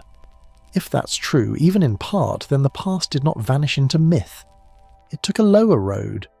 It waits in stone that remembers heat, in shafts that taste of iron and rain, in corridors pressed shut from within. And if children have stepped up from that world more than once, then the next door may not open by accident at all. It may open because we finally learn where to listen. Your palm grazes rough limestone and comes away damp. Air presses cool against your cheeks as you angle your shoulders through a narrow run beneath Paris. The flashlight throws a thin cone across carved archways that carry a clean repeating curve. Not crude, not rushed. Too precise for the era stamped on plaques upstairs. Drops fall at intervals that feel like a clock. Far off, a draught pulls past your ear, steady and cold, as if the stone breathes in its own rhythm. A chalk arrow from some stubborn nightwalker points left, but the faint path of airflow leans right. You follow the breeze and find joints cut so tight you can't slip a coin between blocks. Your beam passes over alignment marks etched like carpenter's layout lines, then lands on a sealed passage that hums a little when you tap it with the metal butt of the light. The sound is dull at first and then sharpens, like the note lives inside the wall rather than on it. The pattern repeats when you climb out of Paris and into other cities by memory. In Seattle's buried sidewalks, brick vaults carry the same curve, the same brick-to-brick arithmetic. In Cappadocia, the tunnels of Derinkuyu drop through shafts wide enough to keep air stable across many stories, a fact anyone can feel just by standing near the central well and feeling the cool draw at your ankles. Edinburgh hides chambers that were filled and walled, then filled again, as if the ground wanted these rooms to stay hidden even while the city grew above. Supporters suggest this isn't coincidence, but a signature. Derinkuyu reaches down through 18 levels, room after room arranged so heat can be managed and smoke can be guided without choking the people below. The Hypogeum of Malta hosts chambers that ring at a low, steady tone, about 110 Hz, whenever a human voice hits the right pocket of air. That's not random echo. It behaves like design. Odessa's underworld spreads like a map of arteries, with main highs and side capillaries, a rhythm more like flow than defence. Others dismiss the alignment talk, say a straight tunnel looks straight because we want it to. Yet you don't need a compass to notice how shafts often track north in a clean line, how ventilation wells meet at junctions where the temperature drops a few degrees in a small, exact circle. A mason in Odessa once told his apprentice to lay his ear to the stone. The wall swallowed his breath, then returned a faint metallic ring. In another passage 5 meters over, the hit landed like a pillow. Same quarry, same stone, different sound. Purpose shows up in the contrast. Doors appear where no room exists. You open one to find packed earth, pressed flat like a cast. A door to nowhere is not a door, it's a valve. Shafts rise and descend where stair treads stop, lined with cuts that match climbing hands rather than boots. Some walls kill a voice, others carry it to the end of a corridor perfectly. Move one step to the left, and your echo returns. Step right, and it dies. That doesn't help you hide, it helps you tune. If a city on the surface wants to breathe, it grows vents and squares. If a city underground wants to breathe, it carves the wind. Derinkuyu's narrow gates form pinch points that can be sealed with circular stones. But the real trick is invisible. The way smoke curls into a high passage and disappears without staining the lower rooms. In Malta's Hypogeum, a single note settles the body. People report a chest thrum like a soft drum hit from within. Whether ritual or research, the outcome is the same. Control of resonance in a place where sound has no sky to run into. Critics counter that shepherd kingdoms could carve caves by patience alone, and they did. But patience doesn't produce tuned walls, or shafts aligned with an unseen grid. or doorways that open into solid, deliberate fill. Picture the hand that mortared a door from the inside, then stood with the lantern and watched the last gap close. Not panic, procedure. If you expect the world above to liquefy, you seal so the slurry stays out. You leave a tone behind as a marker only your own can read. Stories linger of children surfacing after such moments, washed in a pale green tinge like cave water had dyed their skin. Their eyes read daylight the way a mole reads thunder. They wander out with words no one knows, holding objects that clink like utensils but for which no one can find a use. From Siberia to the Yucatan, colonial scribes copy versions of the same account. The child stares at the sun too long. The child points back toward a vent that exhales like a sleeping animal. The child eats beans first, then bread, and sleeps for a day and a night without stirring. The green children of Woolpit stand as a strange anchor in that chain. Two small figures, foreign speech, a claim of a land where the sun did not climb high.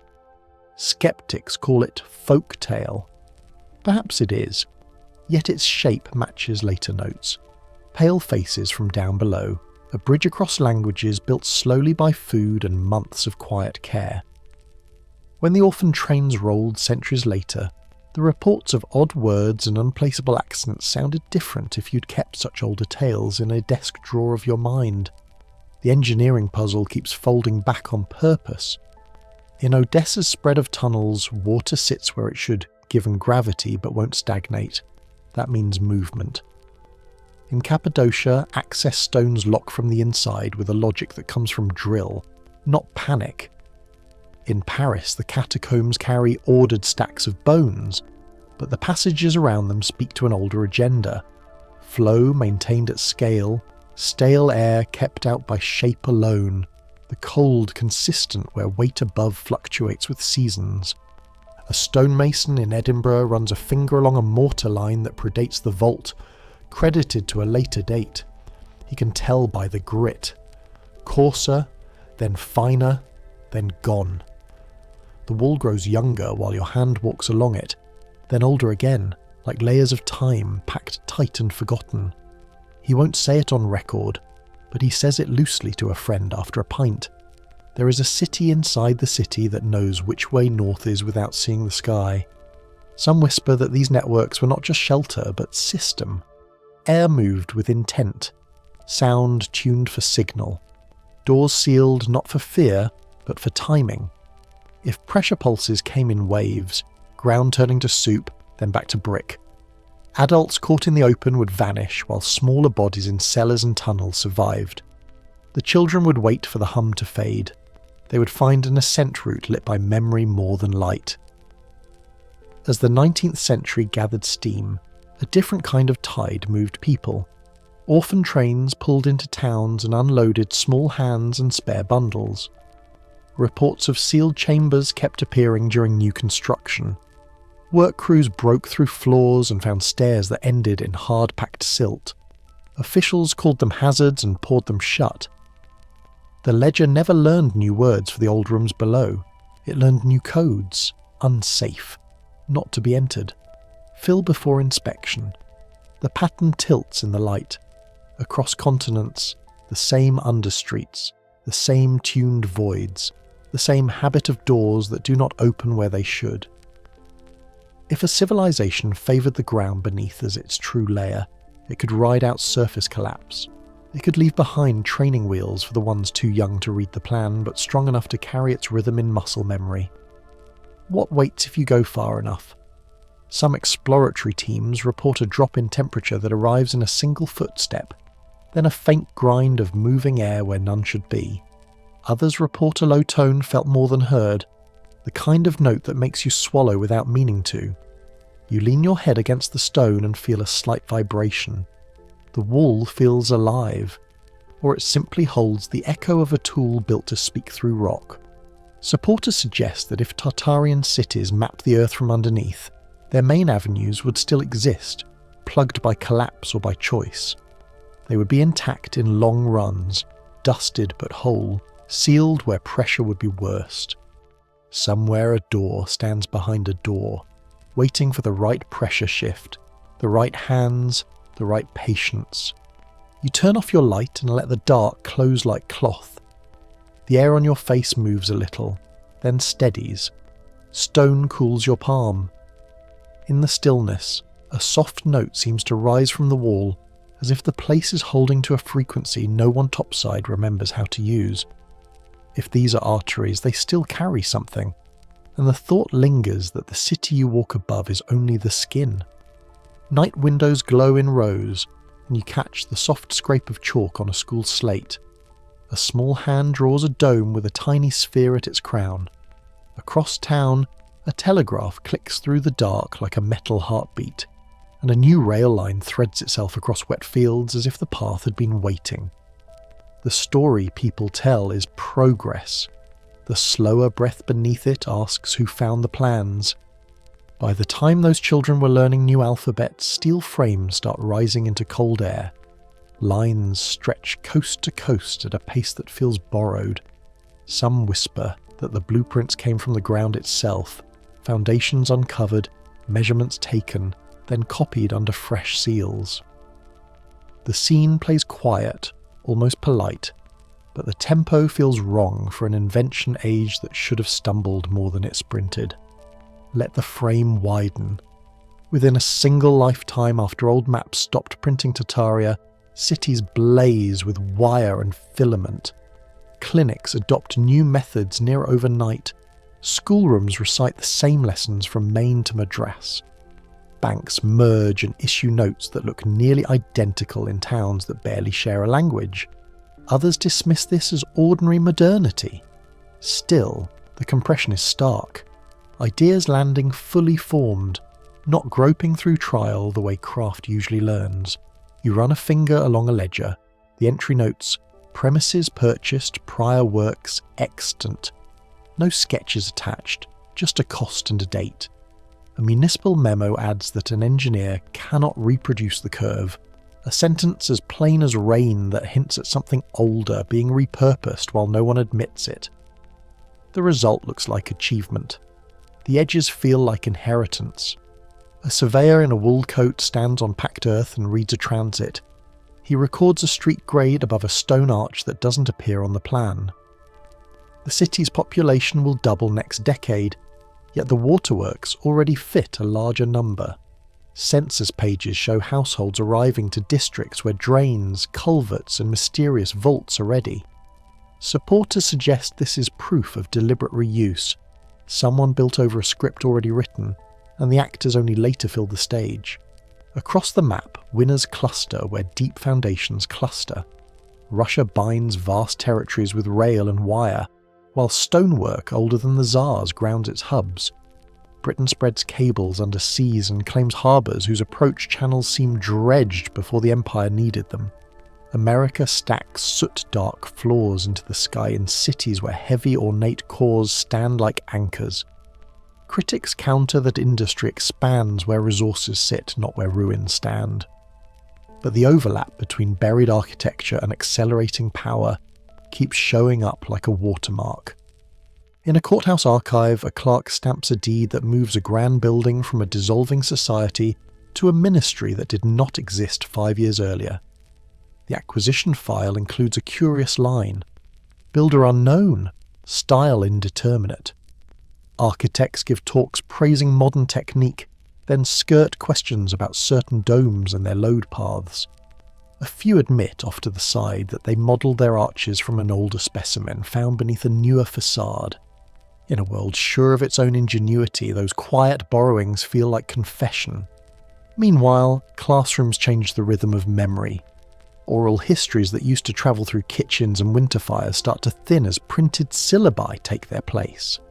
Children learn the same origin myths of engines and nations delivered in clean paragraphs. A girl who sketches a humming tower is told to focus on civics instead. If that same tower crown sits in brass above the town hall doors, no one mentions it. The motif becomes decoration, not data. The past loses its labels. At street level, the story looks ordinary. A bank opens on the corner, and the stone already knows where vaults should sit. The manager shakes hands with new clients whose farms were parcelled from land grants inked by governments that redrew borders on the same week's rail ties reached their county. There is a calm in the paperwork. There is also a quiet pivot. Control moving to institutions that hold keys to basements, tunnels, and records. Factories appear near waterways where a decade earlier, crews dismantled unsafe structures beneath the silt. Within months, turbines turn and drive workshops that produce goods with patterns older than the patents. Some whisper that designs travelled in the hands of adopted children who did not remember where they learned them, only that they felt right. Blueprints with no lineage still build bridges that hold. In the newspapers, editors run confident editorials about forward leaps. On inside pages, small notices announce auctions of surplus buildings and non-conforming wings, cleared for modern streets. Demolition crews take pride in speed. If foreman taps a lintel and says the stone rings like metal, he's told to proceed with care, which means bring more powder. The lot becomes a tram depot before anyone asks why the underlying plan already matched the curve of the tracks.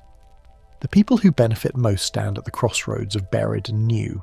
Trade ministries rise in cities where old brick vaults honeycomb the ground. Central banks pick sites on land that once held unknown halls. Telegraph exchanges align with old thoroughfares that carried something else before copper wire. The path of power bends through the same stones again, taking different names and claiming a different story. Curriculum shifts complete the transfer. Regional law that once included faint memories of white masonry and tuned air becomes folklore, then trivia, then a blank. Standard readers replace grandmothers, and shared tests replace seasonal tales. When children ask who built the older levels of their town hall, adults offer a gentle answer about a style phase, then hurry them along. The record falls quiet where nuance would have lived. Against this drift, evidence shows through in the way mismatched parts fit. A 19th century facade hides a vault keyed to a thickness no local quarry supplies. A public library's steps meet the street at an angle that makes sense, only if the sidewalk rose after the building was planted. City directories list tenants in blocks before there are enough dwellings to hold them. Supporters suggest we are watching a civilization slot itself into a frame it did not raise. The winners then write their permanence into ink. Borders fix along rivers where channels were cut long before the flags on the banks appeared. Treaties reference points that map to older markers, like a palimpsest where new words trace old characters. Central institutions stabilise currency, coordinate rail times and standardise units. Progress needs a steady tempo. There is no space for messy origin tales when a clock must run on the minute. You follow a maintenance worker down iron stairs into a sub-basement beneath a museum. He swings a lantern over a wall that curves into a partial dome, its plaster patterned in repeating circles that look more like a diagram than a flourish. He shrugs. He has a schedule and a gasket to replace upstairs. His job is to keep today running, not to explain yesterday's artifacts hiding in plain sight. The pattern that emerges is not one of blank creation, but of careful adoption. Where the old world offered a platform, stonework, tunnels, arches, the new world raised its own banners and taught children to salute. Where old knowledge surfaced as a shape, an alignment, a resonance, the new world translated it into credit, schedules, and tariffs. Some of this is ordinary evolution. Some of it feels more like a hand covering a mark while tracing around it. So you stand by the school window again. The slate drawing is wiped clean, replaced by a neat exercise in penmanship. Outside, a messenger carries sealed envelopes from a bank whose foundations once belonged to someone with a different alphabet. If the reset happened, it did not smash the stage. It swept it, changed the script, and cast new actors to speak lines inside the same walls. That thought settles like dust on your sleeve. The empires we call modern may not have built over ancient bones. They may have built within them, taking in old energy, old geometry, and old corridors, then renaming them until memory blurred. And somewhere beneath the lesson plans and ledger books, The blueprints that guided the hand remain, waiting for eyes that still know how to read their quiet lines. You stand in a dim archive room after hours, breath hanging faintly in the cool air, fingers dusty from handling catalogue cards that don't match the shelves they're meant to guide. A clerk snaps the ledger shut and slides it away with a practiced motion, as if the book itself should not linger in light. In the quiet, the pattern tilts in the lamp glow and sharpens. If a civilization were to vanish without a scream, 3 levers would be enough: memory, stone, and people. Pull them in concert, and by dawn the world wakes certain nothing was ever there. Start with the mind. After 1800, classrooms multiply like rail ties. A single lesson plan replaces village stories. Children copy standardized histories from slates while teachers swap local calendars for national ones. Libraries move old folios into new basements, then into sealed rooms, then into catalogue codes that point nowhere. Some whisper that private journals went not to public shelves, but to government vaults where access requires paperwork that never clears. Critics counter that this was progress, not plot, but you can feel the break at the kitchen table. Grandmother's songs soften to lullabies, then to a hum without words, then to nothing at all. Curriculum smooths edges. Maps trade ancient names for blank spaces and neat borders. Oral accounts that once named white stone districts and odd tower machines shift into old tales, then into errors, then into footnotes you can't request. Older tongues fade first in cities, then in towns. Exam dates march forward on the calendar, while ancestral holidays lose their fixed stars and become heritage days, separated from practice. A boy brings to school a scrap of cloth with a geometric pattern he can't explain and learns to call it foreign, then decorative, then irrelevant. Knowledge doesn't burn in the street. It drifts into filing systems and policy updates that make remembering feel impolite. Now the ground. Streets rise, windows sink. Crews lay new brick over cobbles that led down to doors now half buried, and the explanation comes ready-made. Redevelopment, sanitation, modern grade. Mud packed against marble looks like age if you don't ask how it settled so even. In one city, workers haul silt from an arched passage and uncover a staircase that descends into tamped earth. No rubble, no collapse, just a plug, as tidy as a cork in a bottle. Supporters suggest that floods did the work. Others dismiss the claim and point to ordinary landfill. The record falls quiet where methods should be. Photographs show men uncovering, not building. Their shovels carving away layers that look poured, not layered by seasons. World's Fair sites add heat to the burial. Structures lauded as temporary appear in images with stone depth and joinery that outlasts plaster. After the crowds leave, fires sweep the grounds or demolition crews move with striking speed. The choice of clean ruin over adaptive reuse keeps the skyline obedient to the new story. It's not annihilation, it's overwriting. Paint a fresh picture over the old canvas while leaving the texture beneath. Later, when a foundation crack exposes a carved lintel that doesn't match the building above it, the patch goes on fast and the permit file grows thicker than the wall. And then the bodies, that is, their absence. Liquefaction, if that's what rolled across districts like a low tide gone wrong, sorts by weight in ugly ways. Adults in the street, at the forge, in the fields, go under first, pulled by boots, by burdens, by instability that punishes mass. Children tucked inside cellars and stairwells survive pockets of collapse that behave like quick clay, stable until the right frequency arrives, then soup.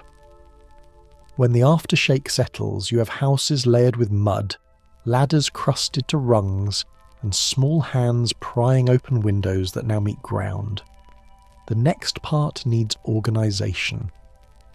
Orphan placement begins to look less like charity and more like logistics. Rail offices print new schedules. Cars fill with miners who do not know their birthplaces in forms the clerks can accept. Adoption ledgers multiply as towns receive shipments, timed with harvests and building seasons. New names swap in for old. New languages train tongues in a matter of months because young minds bend under pressure where older ones would push back. Some whisper it was humanitarian response. Others point to how placements align with labour needs and fresh settlements. Whatever the motive, the effect is the same. Voices that once clustered in neighbourhoods thick with shared memory thin into single notes across a continent. What chills is simultaneity. The school bell rings as the street is raised. The street rises as the rail timetable expands.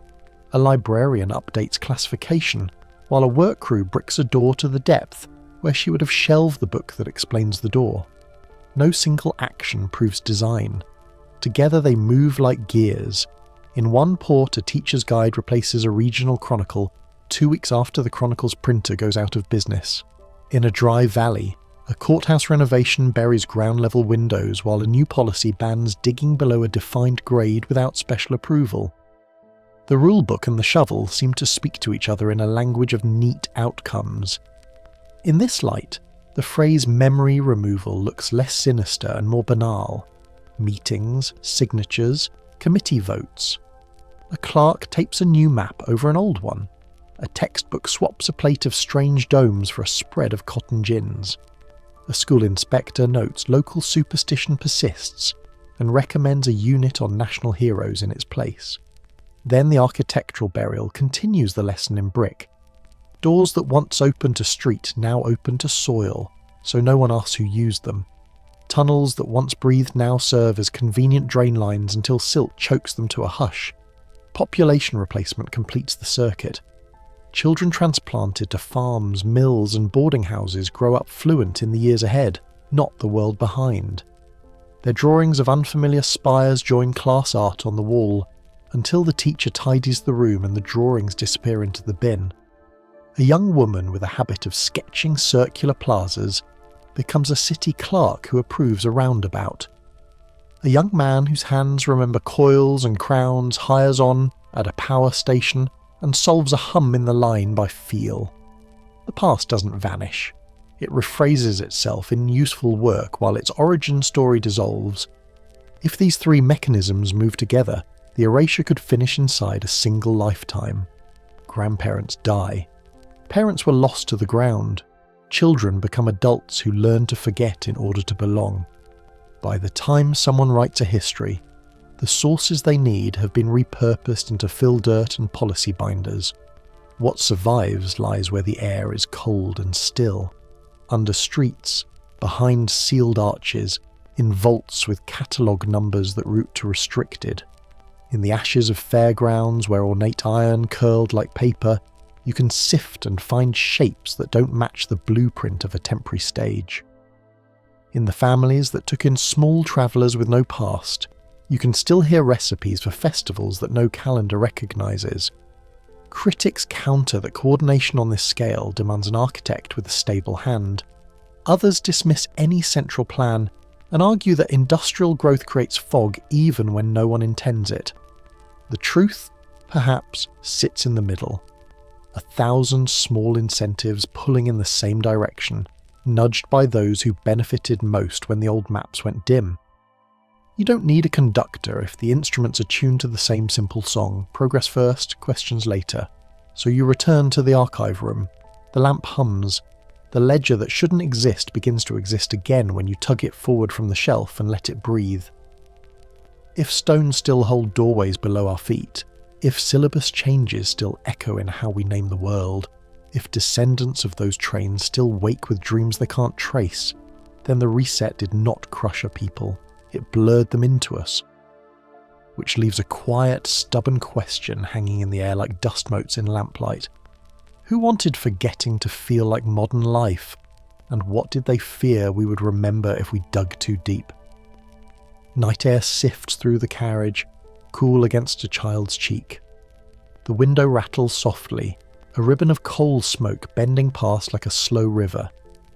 A boy sleeps on a wooden bench, boots dangling, eyelids twitching to the rhythm of tracks that never quite settle into one sound. In his fist, A scrap of fabric wrinkles and smooths with each breath. It carries a weave no New York seamstress can match. Tight loops that suggest symbols rather than flowers, a geometry you feel before you read. The matron on duty lifts it free with 2 careful fingers. She frowns, wraps it in brown paper, pencils foreign material across the top, and tucks it into a tin with buttons, tags, and 3 brass coins stamped with unfamiliar suns. Morning comes, not with trumpets, but with the ache of wheels slowing into another small station. Warm bread on the platform, damp wool, old oil. The boy wakes and blinks into the light. He doesn't cry. Children on these routes rarely do after the first night. The matron pours him tea that tastes like smoke, taps the folded paper in the tin, and tells herself the cloth will be useful for tracing. She doesn't recognise the pattern. She doesn't know that it might be the last fingerprint of a city he can see only when he closes his eyes. White arches, a plaza that curves like a shell, a tower that hums in the back of his teeth. Years loosen and set again, the way wet mortar hardens around a stone. In Ohio, that same boy, now a farmhand with shoulders browned by July, builds ditches that never flood. He carves them in gentle arcs, pinches the slope by feel, and places gates so the water holds steady even after storms. Neighbours call it luck. The county calls it clever. He says nothing about the memory of circular gardens where water moved in rings and air felt cool even on the hottest day. His hands repeat a shape he can't name, and fields that once drowned begin to feed 2 towns. Out on the plains of Nebraska, a girl who arrived with a tag on a string learns to draw with a coal stub on flour sacks. She sketches round barns without rafters, roofs that bear their own weight, doors that catch the breeze from any quarter. When her family gives her a small budget and a winter to try, she lays out a ring of brick and installs vents along the rim. Chickens roost high where the sound carries and the heat doesn't bite. The yard runs quieter, feed stretches longer. Supporters suggest she's copied a design she saw back east. She can't point to a blueprint, only to a feeling. Circles don't break. An Illinois man, once a slight boy who would not speak for weeks, finds work in a shop full of coils and copper. He winds wire with a patience that others call obsession. He places glass jars beside rods, sets gaps just so, and pricks his finger when the spark jumps. He doesn't know the word resonance, but he tests by ear. When storms roll through, he leans against the doorframe and senses a charge in the air like the taste of a battery on the tongue. Some whisper he's lucky with weather. He prefers quiet instruments and lamps that need less fuel. Let the frame widen. The new century starts to look like a garden of recovered habits, more than a wilderness of invention. Power grids spread with towers at key intervals that echo shapes drawn by children on slates in one-room schools. Fair domes shimmer with thin metal skins that mirror rounded forms those same children once traced in charcoal. Train stations rise on filled foundations, where stone lies older than the timetable posted above. Critiques say this is ordinary progress, a nation growing into itself. Others counter that it moves too fast, that the rhythm feels rehearsed, as if notes remembered from a lost song begin to play through new hands. You walk an exhibition hall in 1905 and run your fingers over a frieze of repeating arcs. The pattern isn't ivy. It aligns with cardinal points. It repeats with the neatness of circuit boards long before the term enters common speech. A foreman swears the shell was erected in months. The stone argues back with weathering that belongs to years. Supporters suggest some buildings were never truly built. They were unveiled. Scaffolds went up not to create but to clear and cover, to mask a past dressed as temporary spectacle, while crews waited for orders no paper would record. Listen closely for the human-scale echoes hiding in ledgers and letters. A thin man in Kansas who slept on train benches as a child grows into an engineer who refuses straight corridors. He bends hallways, adding niches where sound dies. A baker in Milwaukee, once an orphan girl with a fabric scrap in her apron, hangs copper bowls in her kitchen ceiling, swears the dough rises better when they're centred over the table. A machinist in Montreal buys a damaged dome finial at auction and sets it on a wooden frame in his garden. He swears tomatoes to the roof. Critics dismiss this as selection bias, a storyteller's trick that finds patterns in good luck. Yet the pattern holds. The same curve, the same materials, the same quiet returns in the work of people who arrived with tags and blurred memories. The children age into clerks and surveyors, masons and linemen. They marry into families who never knew their first names. They choose a church because the acoustics feel right. They pull furniture away from the wall because the room breathes better. They tinker with homemade lightning rods, not to keep bolts away, but to make the house feel calm during storms. The language never settles into one theory. It is a craft narrative told through tools. It is a return by practice, not by proclamation. Across cities where mud once touched windows, you start to notice an odd lag. In one block, streetlights pair neatly with old domes. In another, power lines sag over plain roofs that pull nothing special from the sky. When crews replace a metallic sphere with a flagpole, the street below feels dimmer in a way no meter records. Some whisper about lost harmonics and get a stern look from supervisors. Others counter with kilowatt charts and ledger lines. Still, the sense persists. Where certain shapes survive, strain eases. Where they vanish, fatigue grows.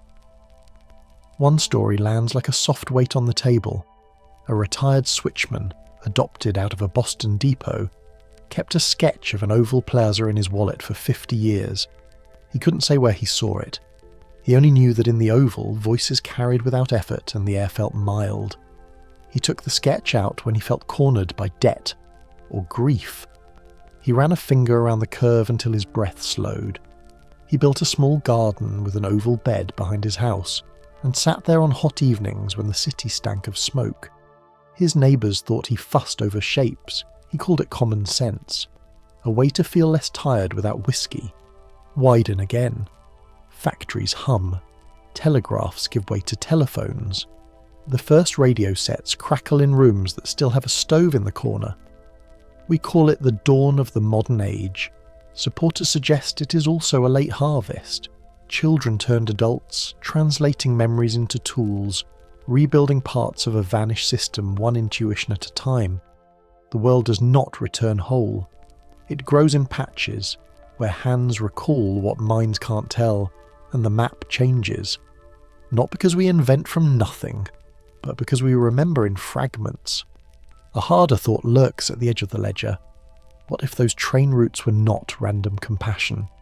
What if the dispersal mattered more than the rescue? Seeds do better when scattered.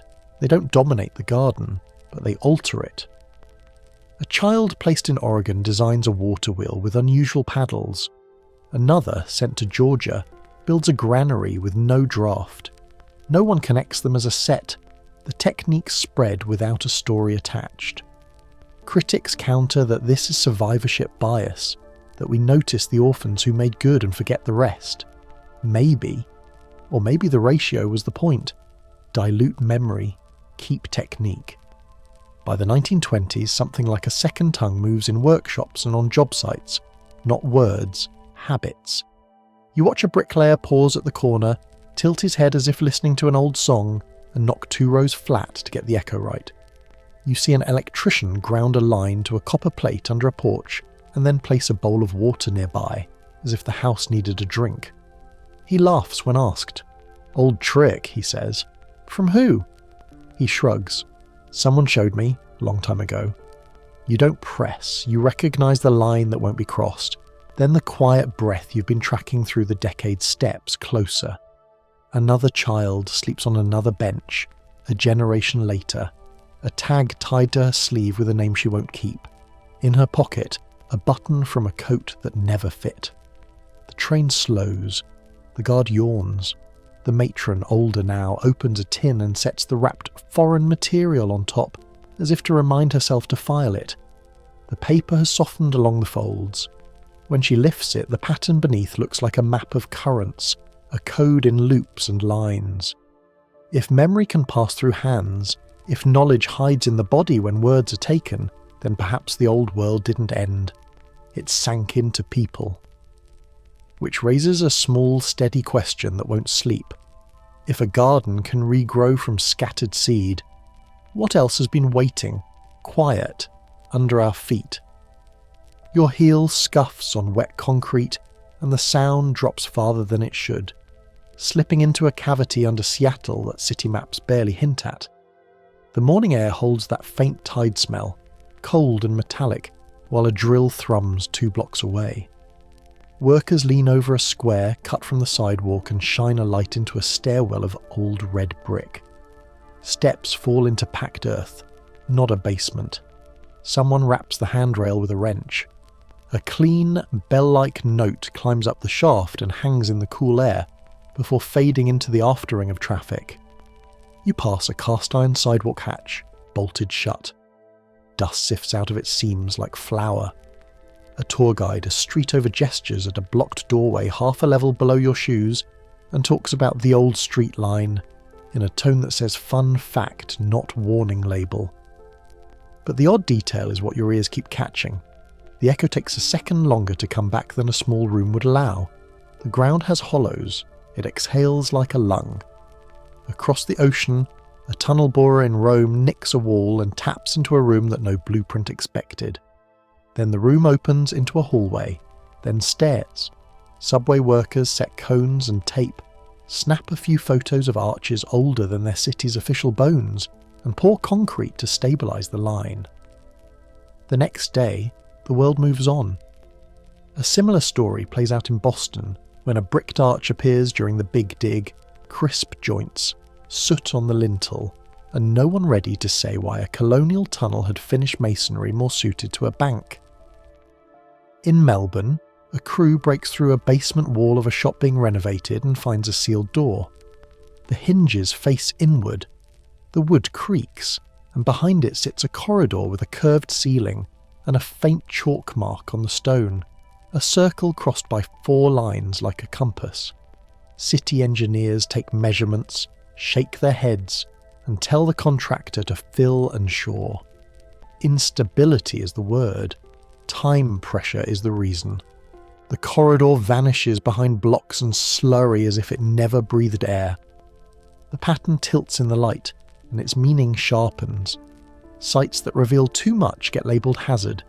Scientists and surveyors do solid work, and yet, some whisper, the gates close a touch too quickly for comfort. Permits cap-digging depths far above these rooms in several European capitals. The language cites safety and shifting ground. Critics counter that the same reports nod to soils that should hold firm at deeper levels.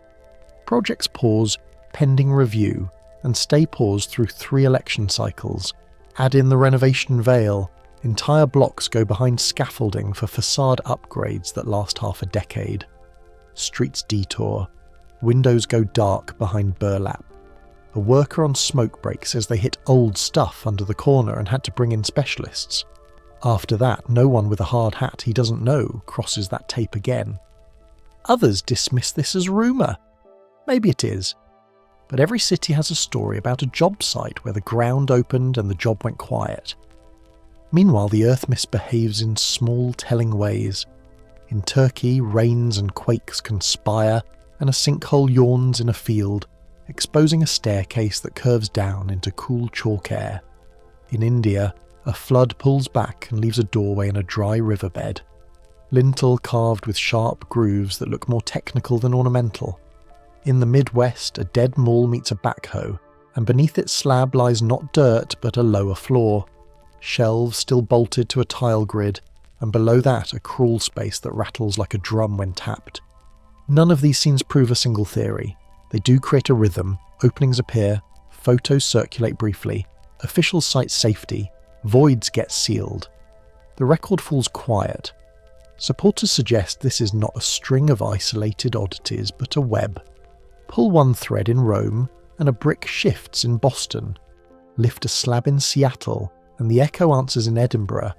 If true, it implies that the past has not been erased so much as folded under like a hem. Now consider what remains when people don't. In some basements, artifacts turn up like lost teeth. A ceramic jug with a glaze that resists modern solvents. A cast metal object that rings at a steady tone when struck. Higher than steel, but not brittle like glass. A shard with a relief that looks like a diagram. Concentric circles and radiating lines. More schematic than decorative. Crews bag the finds and call a supervisor. The boxes leave. They do not return. A tour beneath Edinburgh leads you through vaulted rooms that were bricked up and forgotten, then unsealed by chance and commerce. The air is still, cool on your face, dry enough to sting. The walls carry soot, but a few arches look too perfect for rushed work. Their curves match a geometry you've seen in photos of 19th century fair domes, the same spans, the same ribs. The guide mentions tradesmen and tenements. The measurements, though, hum with a different story. What if the voids hold more than emptiness? Some whisper that buried districts wait like Pompeii without the bodies, benches with shaped edges, grooved channels in floors that seem designed to direct air or water, murals that use repeating tessellations rather than saints or kings. In a few cases, contractors report hearing a faint metallic twang when rolling equipment passes over certain stretches, as if something tensioned runs below. That could be rebar, it could be memory playing tricks, it could be something else. Seattle, for its part, shows its underlayer to anyone who buys a ticket. You drop half a level and walk along old storefronts now lit by weak bulbs and handheld torches. Dust rides the beam. A window looks onto compacted soil where a street once flowed. This is documented. The city raised its grade after fires and floods. Yet even here, oddities stand out. A window that opens onto nothing. A door with hinges too robust for softwood frames. An iron grate with a repeating wave pattern. Purely decorative by the official story, yet precise like a signal. The global echo widens. In Naples, an aqueduct network doubles as a wartime shelter and echoes at pitches that make your ribs vibrate. In Mexico City, workers digging a foundation find a vaulted room with a line of vents in the ceiling, each exactly the width of a grown hand. In Warsaw, reconstruction after war binds new streets to old basements, and in a few corners, slabs show hairline cracks that creep along arcs rather than straight lines, as if they're conforming to an older curve they don't understand. When municipal laws limit subsurface access, it stands to reason. Nobody wants collapses or lawsuits. Others see more in the timing. Excavation permits dry up just as a neighbourhood's rumours peak. A scholar requests access to survey a closed tunnel and learns the file has been reclassified. Safety again. Stability again. Paper answers that feel like padded gloves around a hard object someone doesn't want you to touch. Think of what lies in a sealed room that hasn't tasted daylight in a century. Air with a flavour like coins. Plaster that shows a faint sheen when light skims across it. A metal plate, set into stone, with a single embossed circle that answers like a tuning fork. No named owner, no record of installation. If these corridors were designed for flow, maybe not of people alone, then filling them becomes not just a safety practice, but a way of breaking a circuit. You circle back to the sidewalk where the day began. A truck rolls away, and the workers lower a plate over the cut. The last thing you see before it closes is a curve, the top of a doorway, not modern, carved with a shallow grid like a blueprint etched in stone. A hand reaches in with chalk and outlines the edge, then darkness. Somewhere under a modern city, a door waits beneath a slab, wider than any subway entrance, sealed in concrete, unmarked on maps, yet everyone on the crew knows it by a nickname. If children once stepped through doors from their buried world into ours, the hinge swings both directions. The only open question is who turns the handle first, and whether the echo we hear is calling us down or warning us back. The platform breathes cold. Fog beads on wooden planks and soaks through threadbare shoes. A brake shoe shrieks against iron and throws a thin metal taste into the air. You hear cloth rustle, a soft cough, the scuff of small soles edging toward a locomotive that exhales heat like an animal. Hundreds of children hold bundles close, their shoulders drawn up, faces turned toward the ground. A ticket agent rubs his hands for warmth and pretends not to stare. The hour carries a quiet that belongs to churches and empty roads, and every sound seems to land with weight you can't explain. Let the frame widen. Those bundles are not junk, a scrap with a woven spiral tucked into a hem, a strip of cloth stamped with angular letters that do not match any town ledger, a tiny copper disc wrapped in twine and set like a charm. Some whisper these are heirlooms, last pieces from white cities the children once walked. The words they murmur under their breath are thin, but they hold structure, edges that suggest a dialect no teacher expects to hear on a Boston platform. The drawings in their pockets repeat themselves. A round dome with ribs, a tower topped by a sphere, a pattern of lines like coils. Station masters keep neat columns. The ink tells a lopsided story. Arrivals rise by the hundreds across a decade, yet adult counts sit level or even slip. A clerk in St. Paul underlines a line marked "No Guardian" and writes it again to be sure it isn't a mistake. Another in Albany adds a small dot beside unknown parentage, not out of habit, but because he plans to ask about it and then never does. Critics counter that poverty and migration explain the surge. The numbers argue back with a steadier hand, showing children outpacing any known wave of family relocations, like rain that falls only in one corner of a field. You notice how small choices start to sort the scene. A woman in a black coat presses a ribbon into a girl's palm and says a last name the child cannot pronounce.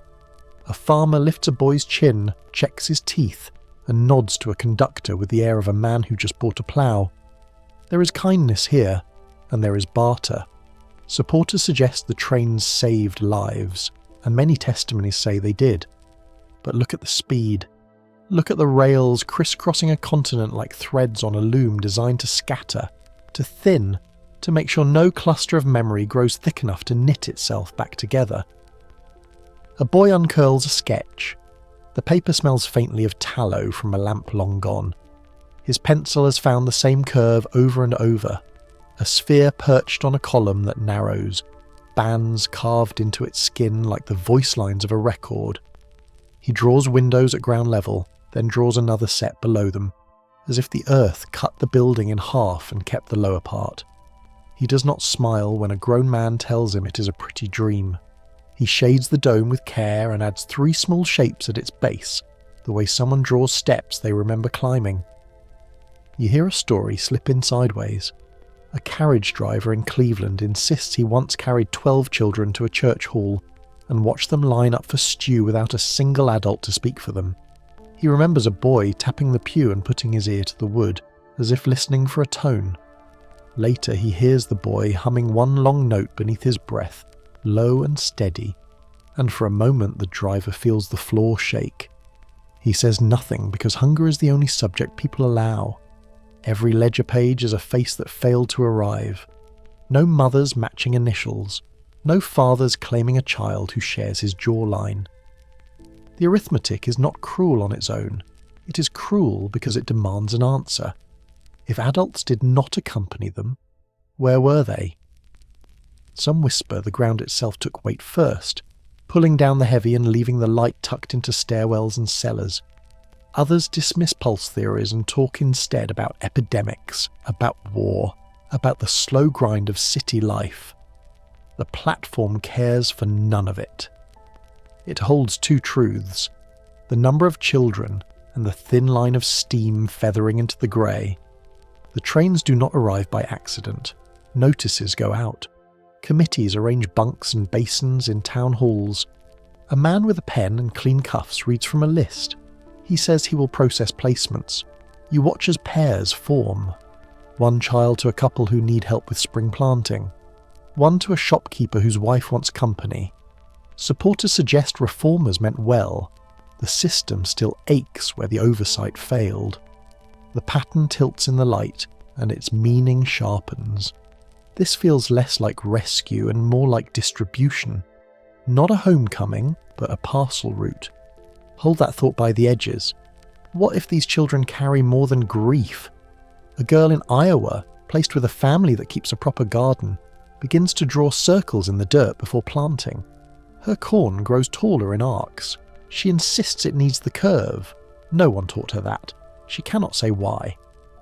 A boy in Missouri rigs wires in a barn and claims he can pull a spark from the air if he sets a metal ball high enough.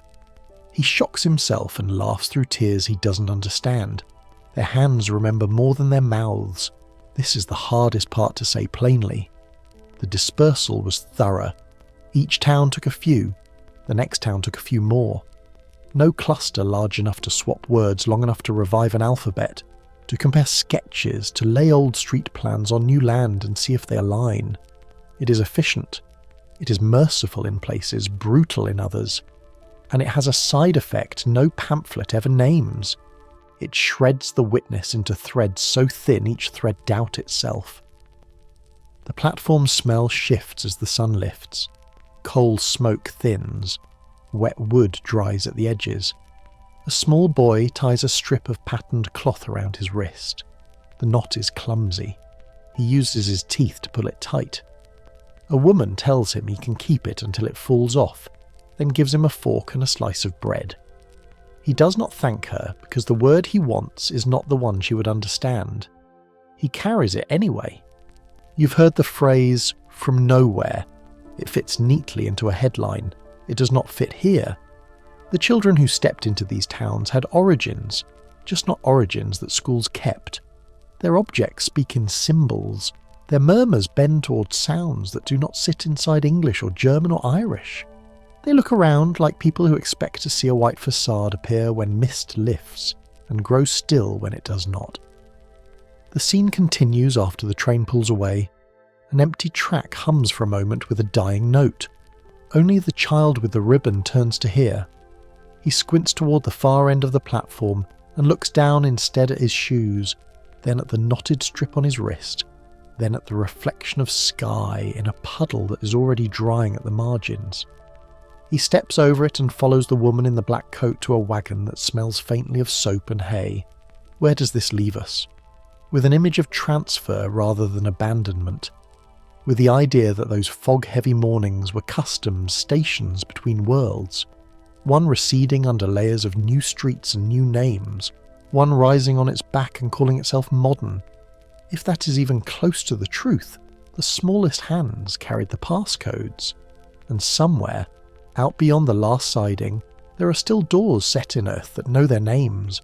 You stand at the edge of a quiet platform in your mind, and the fog is finally thin enough to see the outlines. Those children with bundles were not abandoned. They were moved. The damp wood, the coal smoke, the steady hiss of a brake line, ordinary things masking an extraordinary transfer. Under Seattle sidewalks, the packed earth wasn't a quirk of city growth. It feels planned, layered like a blanket. And the glowing white cities that rose and vanished in a handful of seasons no longer read as paper-thin spectacle. They look like the careful unveiling of something already there, polished for a farewell tour. Listen to how the pieces sound together. Courthouse domes carry a tone that crowds once called a comfort during storms, a low note that matches the sketches children drew of towers buzzing like beehives. In Edinburgh, a mason threads a rope through an arch below street level and finds it meets an older tunnel, the stone-cut pattern matching a passage catalogued beneath a Chicago bank. Soil samples taken from buried first floors, from Sophia to Salt Lake City, share fine silt with near-identical mineral fingerprints. Critics counter that urban growth can bury anything over time, yet the layers settle with the irregularity of poured slurry, not the mess of centuries. Timelines begin to lock like gears. Atlas plates between 1750 and 1850 thin Tartaria from a continent-sized label to a term footnoted into vagueness. Within the same window, child relocation expands from parish work to continental logistics. Birthplaces that vanish into unknown fields grow at the same moment adult counts dip without war to explain it.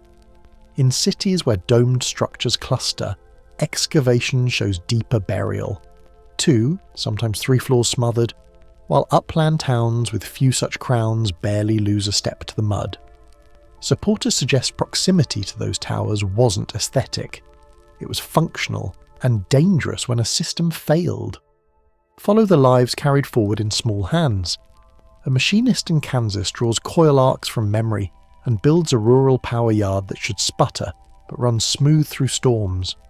An architect in Montreal refuses straight ceilings and instead tunes an oval chamber that amplifies a whisper while dampening a shout. In Ohio, a tinkerer bends thin copper into nested rings and calls it a sky ear, then says it quiets the static on his set during lightning. Some whisper that these aren't leaps out of nowhere. They're echoes waking in a new century, muscle memory from a world that left no textbooks. Out in the present, the ground keeps offering hints. Floodwater drops and the first story of a Victorian row reappears, windows thick with dried silt. A quake shakes open a downtown lot and shows a stair that goes lower than the city survey allows.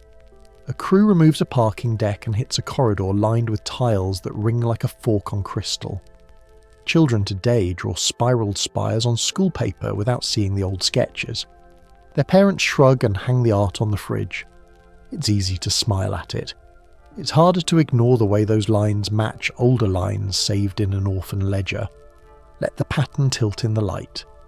If maps wiped a name at the same time, railways gathered thousands of miners.